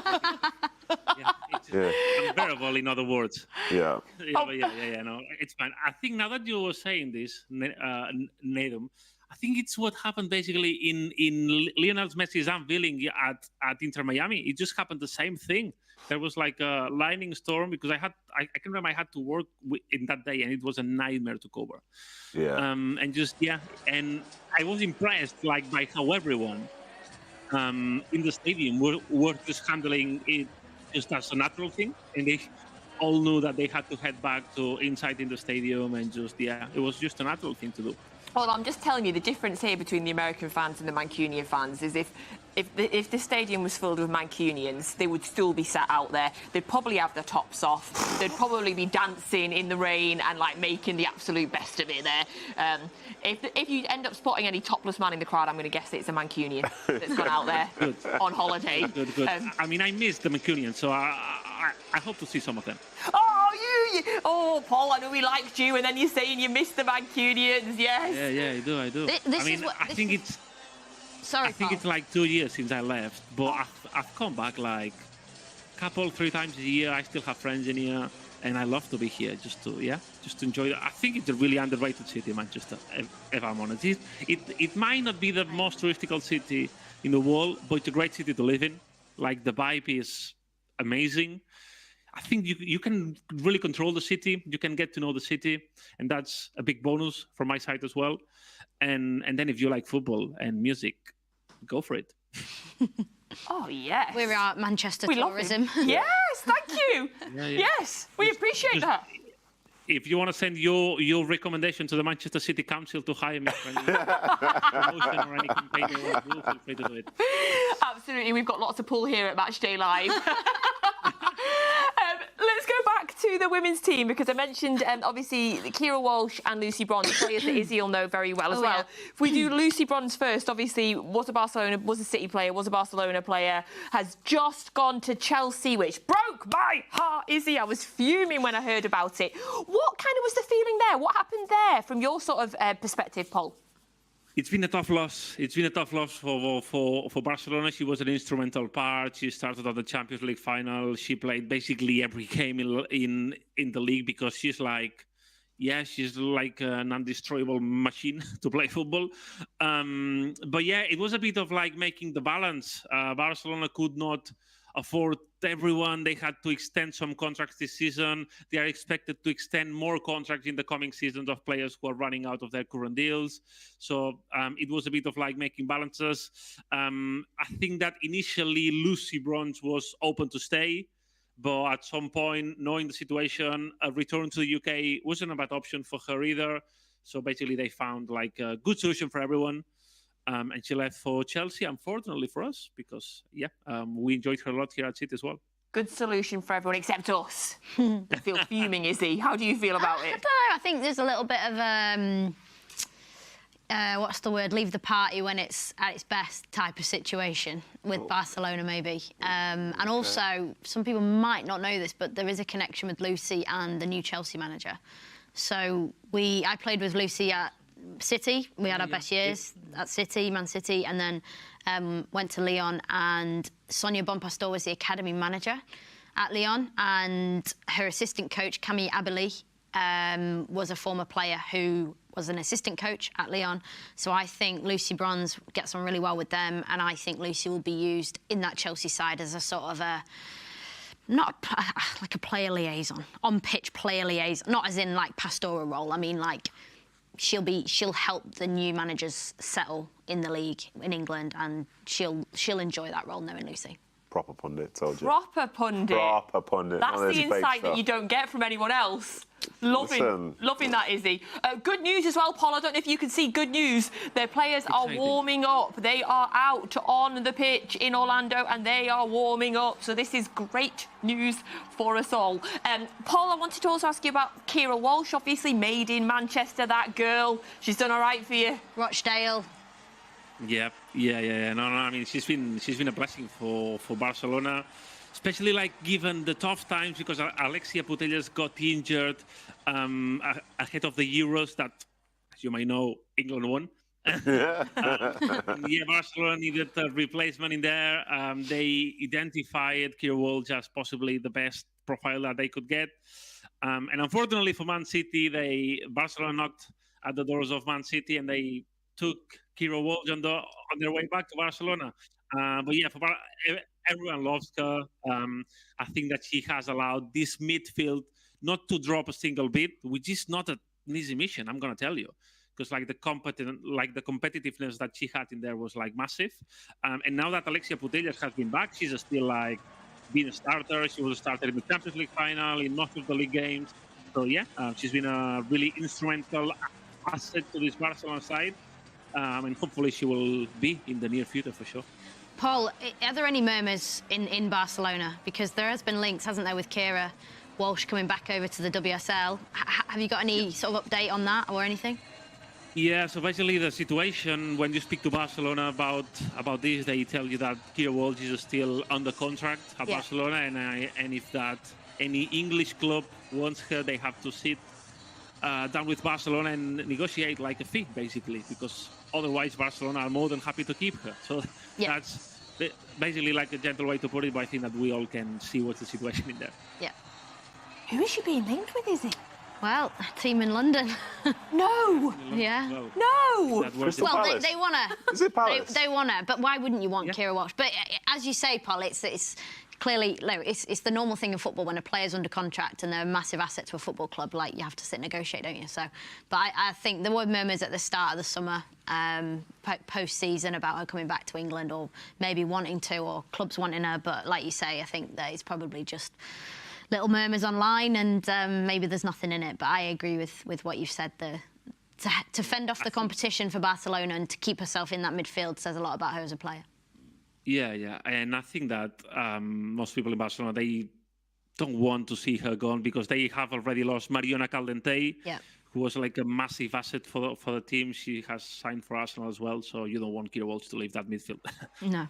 We're seeing shots there now of Erling Haaland out warming up. Oh, this is looking good news for us. Back to the men's game tonight. Paul, what sort of game are you expecting? Obviously, we've mentioned Barcelona's first real friendly, City on the third, but both teams playing huge amounts of young players. I expect City to be on the front foot, to be honest, for the sort of lineup that they are presenting. I've watched the two previous games of Man City this pre-season, and I have the feeling that this lineup is a bit of like the product of the first two games, and like a perfected version of like what Pep has available.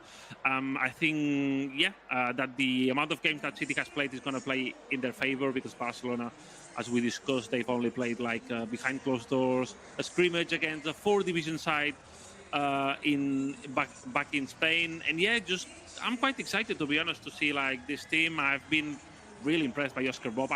I've seen him like a lot at the academy, at Man City. I know that he was that good, but just seeing him doing that on that stage with the ease that he did it, especially like in the second game, it's just impressive. And I just want to see how James McAtee handles himself, because I think that he's a player that I would like him to stay at City, if I can be honest, this season. I think he's a player that has a role to play for City. He was outstanding on that academy team. I can remember like that team with Cole Palmer, James McAtee, Liam Delap. It was unplayable, and I would say that James McAtee was regarded back then as possibly like one of the biggest prospects alongside Cole Palmer, probably. And then I've been quite impressed as well with Nico O'Reilly. I think that he has like the physical attributes to be really valuable to Pep. He can be close to that first team in terms of like coping with the level and with the demands of the game. He's a really versatile midfielder as well, which suits Pep a lot. Let's see how he plays in there. And then just nothing to say about the other guys, because I think that we know them pretty well. Well, there's George Wilson-Espin in there. That I think that he was pretty good on the second game against AC Milan. And then Rico Lewis, who I'm in love with him, with the sort of player that he is. He just can do anything on a football pitch. Just so clever. I think that if it wasn't because he's probably at the best team in the world, he would have started at any other team in the world, in my opinion. He's just that good. He's that level. Just excited to see this clash between two big teams, and a good starting point for Barcelona and for Hans Flick. Oh, Paul, thank you so much. Thank you so much. Your detailed knowledge of everything that we've thrown at you has been a godsend this evening. I'm not going to lie. I'm so happy you're on the show. No, I can speak, I don't know, about Manchester Tea if you want to as well. Thank you so much for being with us. Thank you for your time tonight. We do really, really appreciate it. Thank you. It's been a pleasure. Hope to see you soon. Hope to see you soon. Stay awake. You've got about another 25 minutes to go. I will. Good luck. Good luck. Thank you. That was Paul. He's the Barcelona correspondent for The Athletic, and he spent 7 years, he was telling us, in Manchester as well. What a phenomenal guy. What a guy. Knowledge there was insane, and loved that. Okay, so the players are out warming up. It's looking like we might have a kick-off time coming very shortly. There you go. You can see Rico Lewis. We're going to go back over to our commentary team now in just a second. Don't forget, whenever the game starts, you will get it to see it full on City Plus. Get onto the Manchester City website and just double-check wherever you are around the world where you can watch the game, but certainly in the UK and in 11 other countries, it is City Plus this evening. And on City Plus, you'll get your commentary from Alistair Mann and from Sean Gota. Hey, gents, how are you holding up? We're doing very well, thank you very much. We've got an official kick-off time of 8:20 local time, which is 1:20 in the UK, 2:20 in Barcelona for your guest over there. But the good news is everyone's warming up, going through their drills, and as you rightly say, those who are used to Mancunian rain, well, they're not bothered about the fact that it's absolutely hammering it down. They're going through their warm-ups, they're going through their drills, and there's more and more fans that are coming out from their warm, well, particularly warm corridors underneath the stand, and are now making their way out into the stands. So we are hopeful of a kick-off time in about half an hour, maybe 25 minutes, something like that, which is good news. Shaun Goater alongside me. Shaun, of course, these guys have had their warm-ups delayed and all that kind of thing. What pre-season memories do you particularly have? Well, I would say the good thing about the players, when they found out the game was delayed, they would have still been in the tracksuits. It would have been a different story had they already had kit on and ankle strapped and been massaged and all this sort of thing. So they would have still been quite relaxed. But the fact that going through the warm-ups, in terms of, my preseason back then, it was a bit different. The first 2 weeks. We didn't see the balls. It was pretty much running, so I didn't start to enjoy preseason until after the first 2 weeks, because then the balls came out. But these players, because they play such long seasons, but at the same time they look after themselves. They're given a program over the off season, so they have a downtime, but then they're slowly getting themselves back into it. So. The other side to the game, which is huge, is the mental side. There's a team of people that are making sure that the players are right, even with this delay. And the delay is for both teams, but to make sure that it's not an excuse. We're not using, oh, well, we've had a delay, therefore this is why I can't perform or I didn't perform. It's no, you're Manchester City, you perform at a high level. And whatever it may be, we're still going to perform at our ultimate. Just nice to see there on the monitor there, the Pep Guardiola reunited, of course, Robert Lewandowski. They were together at Bayern Munich. And, I mean, listen, for you, Lewandowski, where do you rate him? One of the best ever? Oh, yes, he's definitely up there. I mean, he's proven it. I mean, what he's done at Bayern Munich, he's pretty much won everything. He looks very, very relaxed. Still on somewhat of a break, and I'm sure he'll be probably not joining this evening, but he'll be joining the squad in the next week or so. But a phenomenal player. He really is. Understands, the pictures and where the ball were to be, when to arrive, the timing of arrival, and more importantly, to take opportunities when they come. But yeah, he's certainly one of those that's up there. He's a phenomenal player. Well, whether we get to see him or not, we shall see. But interestingly, when looking back through fixtures between City and Barcelona, this is the 14th meeting. Well, it will be in about half an hour's time. 6 UEFA Champions League meetings and 7 friendlies dating back to 1952. The most recent meeting between the two was also a friendly. You may recall just a couple of years ago, in August of 2022, the Blues flew out to the Camp Nou to take on Barcelona. It was to raise money for a former Barcelona goalkeeper, Juan Carlos Unzué, who was diagnosed with ALS in 2020, and to make awareness of the fact of this disease and maybe find a way of treating it in the future. It was a wonderful game. It finished, well, maybe I won't spoil it for you. Come and watch it now. A couple of seconds, the referee will get this festival of football underway. The Blues did not hesitate to accept the invitation to come to knew that they played on a few times before, of course, but it is a special night, a special occasion. Barcelona in possession, just making way on the right-hand side, and the first save of the match is made by Ortega, diving to his left-hand side and parrying it out of harm's way. City have just won the ball back in the centre circle. They've got a chance to have a go, and they are doing, with Alvarez trying to get round a couple of players. He lays it off to Mahrez. Mahrez brings in Sergio Gomez, and out it goes to Foden, and City trying to mount an attack, but oh, they've scored! It was a howler. Iñaki Peña in the goal, just presents it to Alvarez, and City have a bonus lead. It was a very simple ball to field for the goalkeeper. City take the lead, Michael, in bizarre circumstances. Yeah, I was just about to actually say it wasn't a great ball, and Gomez had a lot of time. Goalkeeper, when it's so easy, just switched off. It's almost hit Alvarez. Can't believe his luck. You just watch the replay back. It's almost too easy, too slow. He's already thinking, where am I going to throw it? Who can I get away? And as it hits into Alvarez, simple, right on the line, to put City ahead. I mean, it's amazing at this level that you would see such a mistake like that. Barcelona now to the halfway line and making progress down the City right again. Jordi Alba doing what he can. Aubameyang just had his ankles clipped.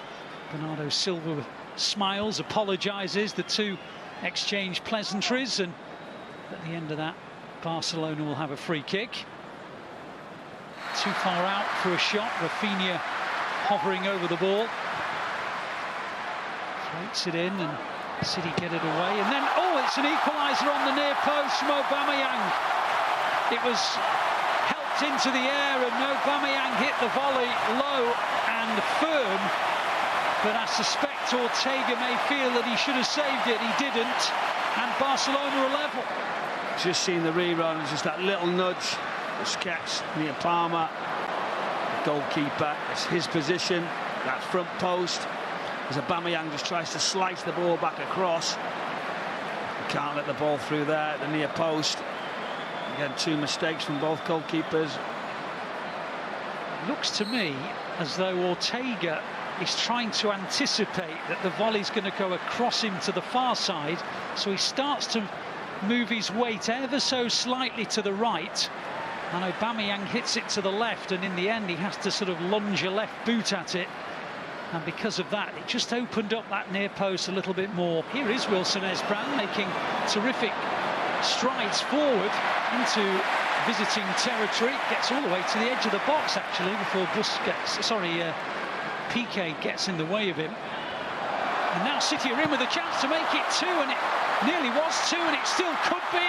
Two terrific stops, and this could be a third chance. Alvarez doing what he can. Mahrez then tries to bend it in. How on earth did that stay out? Two excellent saves from a goalkeeper who gifted City the opening goal in the first half, denying Alvarez not once but twice from very close in. That was proper friendly action. You wouldn't normally get that many opportunities as a striker in the area, but Alvarez had two really big ones. Both of them were stopped, and then Mahrez put it wide. So making progress down City's left. The ball is won back by the Blues, and Rodri taps it back to John Stones. Oh, they've lost it, the Blues. Great save by Ortega, and then slammed in. The referee has allowed play to continue. Frankie de Jong has smashed in the rebound. City were just caught playing it out from the back. Ortega made a save, and then it just popped out, and Frankie de Jong, following up from midfield, slammed it into the back of the net. It's there, he just falls really, really nicely, doesn't it? De Jong, the play now, get caught. Goalkeeper, good touch. It's difficult after that. Pressure's on. Square pass, you've got to be careful you don't make. Ortega comes out, good save, but so comfortable. De Jong is pushing it into the net. Capitalised as players. City's corner is cleared, and then there's a terrific shot, and then a chance is hit over the bar. It was João Cancelo who clobbered it in from maybe about 30 metres from goal. It was travelling at pace. Bruyne works it through the middle, and outside it goes now to Riyad Mahrez, and Mahrez along the line, and City will score, and it's Cole Palmer. A tap in on the line, beautifully worked by the Blues. João Cancelo on the overlap, saw the run of Cole Palmer, and Palmer on the far post, just moving in off the wing, tapped it over the line. Brilliant from João Cancelo, just that little reverse pass. The ball fizzes right across the 6-yard box. Riyad Mahrez delaying it, and once the ball comes across, brilliant Cole Palmer getting into those areas. The overloads from City in wide areas were excellent. That's top-level football, and here he is now. It's just Barcelona think, how do they adjust? Haaland's getting stripped. Some great moves, some of the movement, fabulous just to watch. See these top players, more of a relaxed atmosphere. And a chance, and the flag has stayed down, and Memphis Depay has given Barcelona the lead. Yeah, it was a great goal, they worked it well, they were starting to move things around. Bale does so well, just picking it out, but you've got to know where your centre forward is, you've got to open your body as the two centre backs, especially right near the sort of the penalty spot. And just Depay just comes and sweeps it in to the far corner, but you've got to get tighter. Here comes City surging forward, and they've got plenty in this attack as well.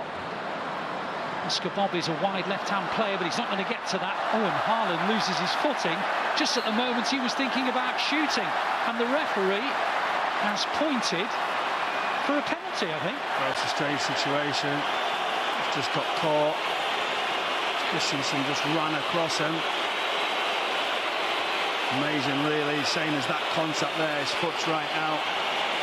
He's sure he's given the correct decision. Mahrez is clearly City's designated penalty taker. And he is about to step up, and he's about to thump it into the roof of the net, and City have made it 3-3. Well, I think we've learned something tonight, haven't we there, Michael? The designated City penalty taker, even when Haaland is on the pitch, is Riyad Mahrez. And this one has ended in a draw as well. Michael, what have we learned tonight? I think it was a great game, wonderful occasion, 91,000 people. See the two managers embrace with smiles. I think that's probably something that they're both delighted with, 3-3 draw, and some great run-outs, see some flashes from the young players. So Rico Lewis being able to play in this such big game, Cole Palmer getting minutes. See youngsters as well coming on after that was great to see. Some top-class players, some great flicks, some great exhibition, and players getting fitter and fitter. Well, we hope there'll be goals, we hope there'll be entertainment. There was most definitely that. The lead changed hands a few times and eventually ended 3-3, courtesy of a late Riyad Mahrez penalty. That was, of course, highlights of a previous game that City played against Barca. If you were panicking there, wondering what the heck was going on, that was indeed highlights. If you're just joining us on MatchDay Live, a big, big welcome to you.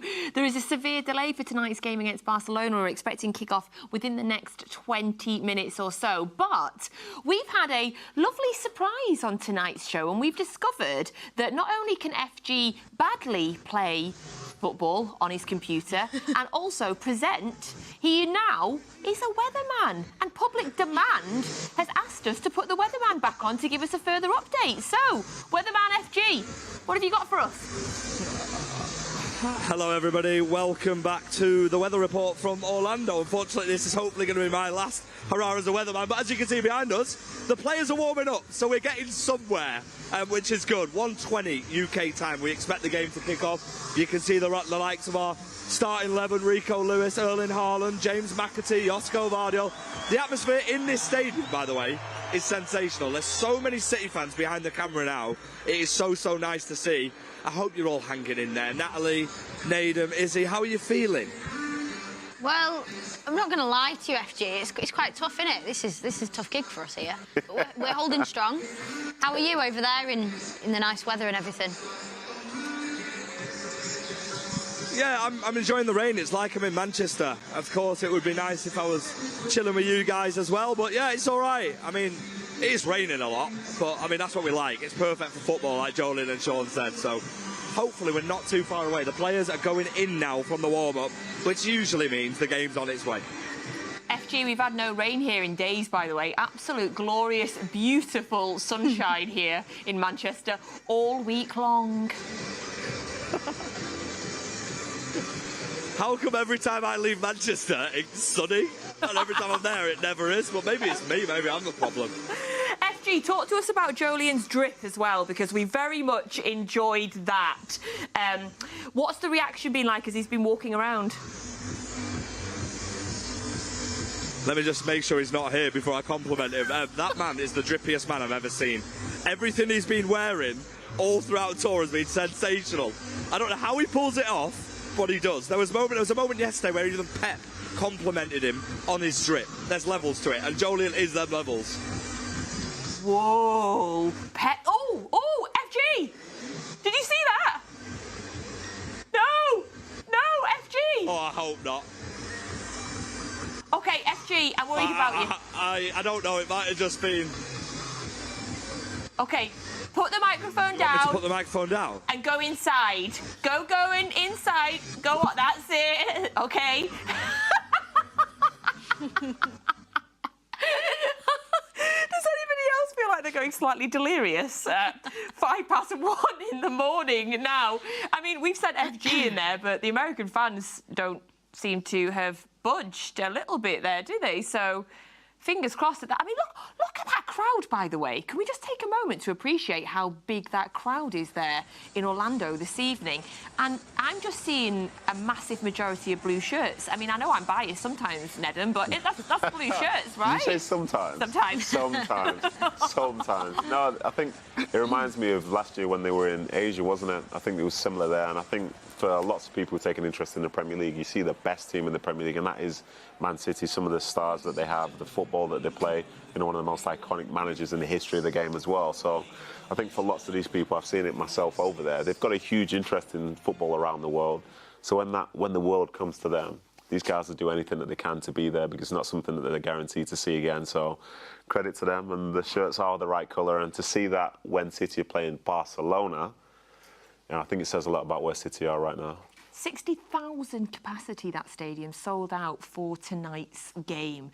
While we're waiting, should we play a little game? Do you fancy a little game, Izzy? Let's do it. Yes, OK, we're going to play a little game because, of course, we all know by now that Pep Guardiola has very deep connections with Barcelona. Of course, Barcelona and Manchester City he has managed alongside, of course, Bayern Munich, which, by the way, Hansi Flick did the treble with Bayern Munich, and obviously Pep did the treble with City, and they face each other tonight. So we have a game for you both. So basically it's a higher or lower game. You can all join in at home as well. So all of these players that you can see on your screen have played under Pep both either at Barcelona or at Manchester City. Or is any of them at both? No. Not that I can see you. No. So this game is about goals scored. So is this higher or lower? And this is goals scored under Pep at either Barca or Manchester City. Gundogan. No, yeah, okay. No. Right. Okay. So are you ready? I'm going to give you the first one, which is of course Lionel Messi. 211 goals under Pep at Barcelona. So the next one there is Erling Haaland. So is it higher or lower? Easiest one in the world. This it's obviously lower. If I ask you that question again in 2-3 years, it's going to be close. That would be close. Yeah, it will be close. But how many years was Pep at Barca? 7. No. I don't think it was. Longer? No, it was less. I think it might have been 3 years. 6? No. Really? I think it was only 3 years. Genuine? Yeah, I think I had 3 or 4. We'll check. How could I be so wrong? It's just because it's vibes, it's the feel of things. Gotcha. Yeah. So Messi, 4 years. 4 years. 4 years. So 211 in 4. Okay. Okay, so you're going lower, but because that's easier, I want you to give me a number. How many goals for Erling under Pep? 98. 90, Nedum. Nice. Okay. And it was lower. Okay, so are you doing this as a team as well? Yeah. It all depends. Yeah, it's a shit. Okay. Right. The next one. I would have said 90 for that. Would you? Yeah. I bet you would. So I was close. Okay, cool. You take the next It's on the tip of my tongue, but Izzy. you took it over. Right. You jumped in. Yeah. Right. Iniesta. Higher or lower than 90? Higher. No. How many years was Iniesta at Barca? How many years was he at Barca with Under Pep. So it's 4 years. Yeah, okay. So you're thinking... Lower. Okay. There we go. Number-ish? Looking now. It's not that many, to be fair. 29. Oh, is he? 23.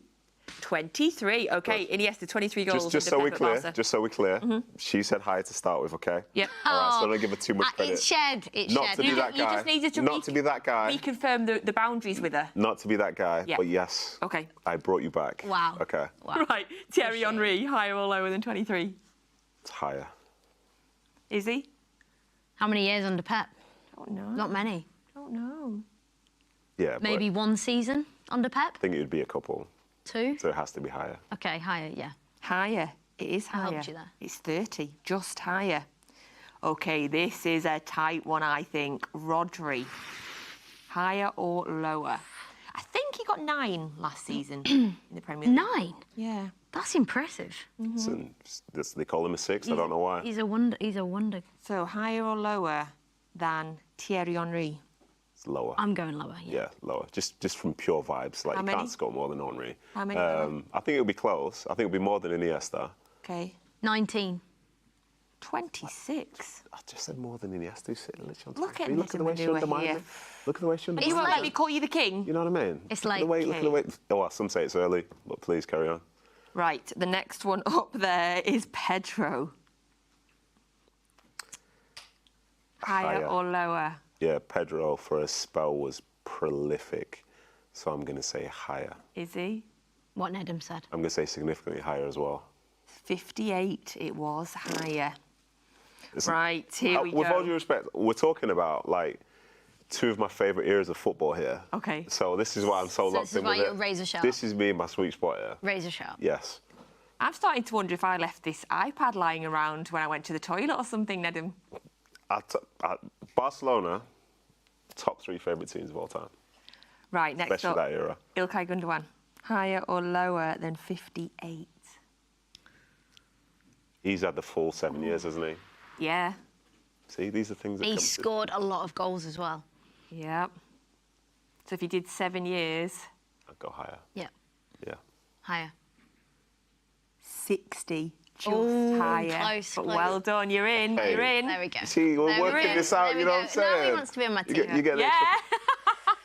Oh, I'd like to be on this man's team every day of the week. If you can't beat him, join him. Absolutely. David Silva. Lower. Higher or lower Lower. than 60?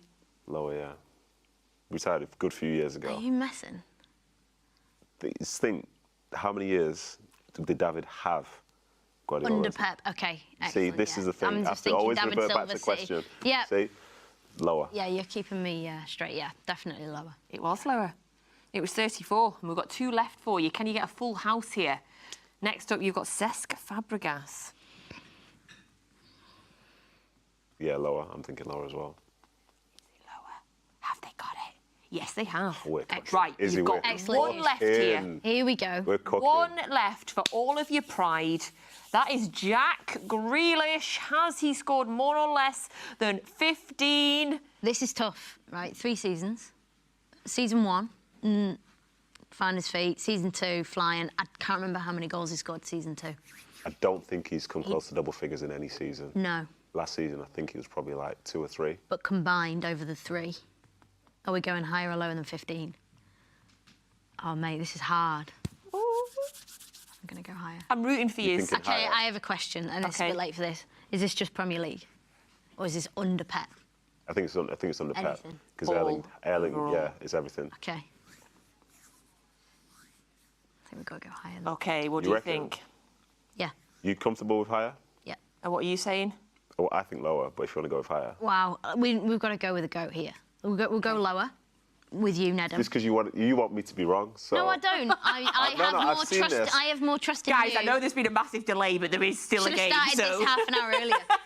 Let's go with Nedum. Let's Should go have done this in lower. the first hour, but I'm going lower. I'm going lower. is it lower? Back Let's of take a last look. season. It is lower. Nedum, just leave it there. I'm glad. That's impressive. We've got a goat here in the studio. We've got a goat on commentary this evening. What a night all round. Congratulations. Listen, it's a Played pleasure with doing business. This is what we do. Well done, I'm proud. I like the teamwork, Izzy. You weren't too proud to say, no, I'm sticking with mine. You listened to him and... No. Leadership. That's called placing someone just in front of a bus. And then if the bus was to roll forward, I would be under it. But on this particular occasion, there I was laying down. Yeah, The best form of leadership is delegation. Love that, Izzy. This is what the There we boss go. always says. Love that, Izzy. Yeah. Right, we're going to go over to commentary very shortly, but I wanted to quickly say congratulations. Oh, Because thank you. have a new job. Yes, and a I don't new think job. anybody knows, but I did ask you if I could say congratulations. Yeah. But congratulations. Thank you very much What's indeed. your new job? So I'm going to be working in the Girls' Academy at Manchester City with the under-16s and the under-14 teams. Yes. Pushing them hard, mission to get 2 players every 2 years into the first team. So let's go. We're still going to get you on punditry because we need strong female pundits out there. I'll be available when called upon, but during the week I'll be doing some work with the academy, which is great. Can't wait. Love that. Congratulations. Thank Huge you. Congratulations. I'm so thrilled with the development of the women's game, with the women's academy particularly here as well. So to hear that they're getting experienced players like yourself that will be with them day in, day out, I just think that's absolutely phenomenal. Great. Congratulations. Right, it is kick-off in about 5 or 6 minutes. Hopefully, give us a prediction for tonight. Prediction? Yeah, what do you think?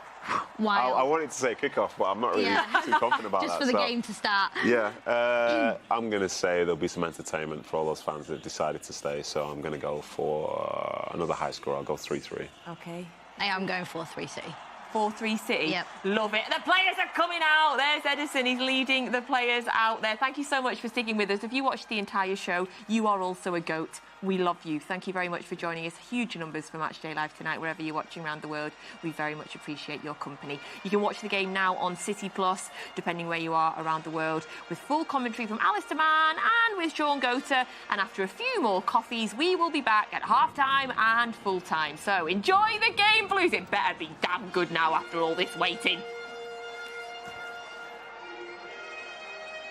Thanks, Natalie. Yeah, the teams are indeed out. There was a period a few minutes ago when the crack of thunder and a little bit of a flash of lightning made us all a little bit concerned that we might have yet another delay, but thankfully we're going to have a game, as we were eventually told, at 8:20 local time, 1:20 UK time. And the reality is that City's tour so far has been extremely entertaining. A 4-3 defeat against Celtic, but a terrific workout nonetheless, was followed by a 3-2 defeat to AC Milan, yet again full of lots of entertainment, lots of goals and plenty of things to get your teeth into. The most fascinating thing about tonight is that City have got a largely senior lineup, because in the past 2 games they've been pretty much outnumbered, the senior players, by those who've graduated from the academy. Tonight, though, we have a City lineup that is largely comprised of senior players. Edison is indeed the captain, and then the likes of Rico Lewis, Calvin Phillips, Joško Gvardiol, Mateo Kovacic, Erling Haaland, Jack Grealish, Oscar Bob would consider themselves regular first-team squad members. We've seen a lot of James McAtee, and of course we've seen a lot of Nick O'Reilly on this tour. Josh Wilson-Esbrand is also featuring tonight. It is 4 changes to the lineup against AC Milan on Saturday, but the reality is that we are likely to see several substitutions throughout the evening, and I suspect we'll probably see most of the squad at some point tonight. As for Barcelona, well, they had one behind closed doors game that we didn't really get much information about, but this is their first genuine pre-season friendly. The problem for them is, a little bit like City on the first game against Celtic, is that not many of their senior players had returned from Euros duty or perhaps from the Copa America. It means that there's lots of players out there who are pretty unfamiliar to you. On the bench are the likes of Lewandowski. Sadly, no Gundogan. He only joined last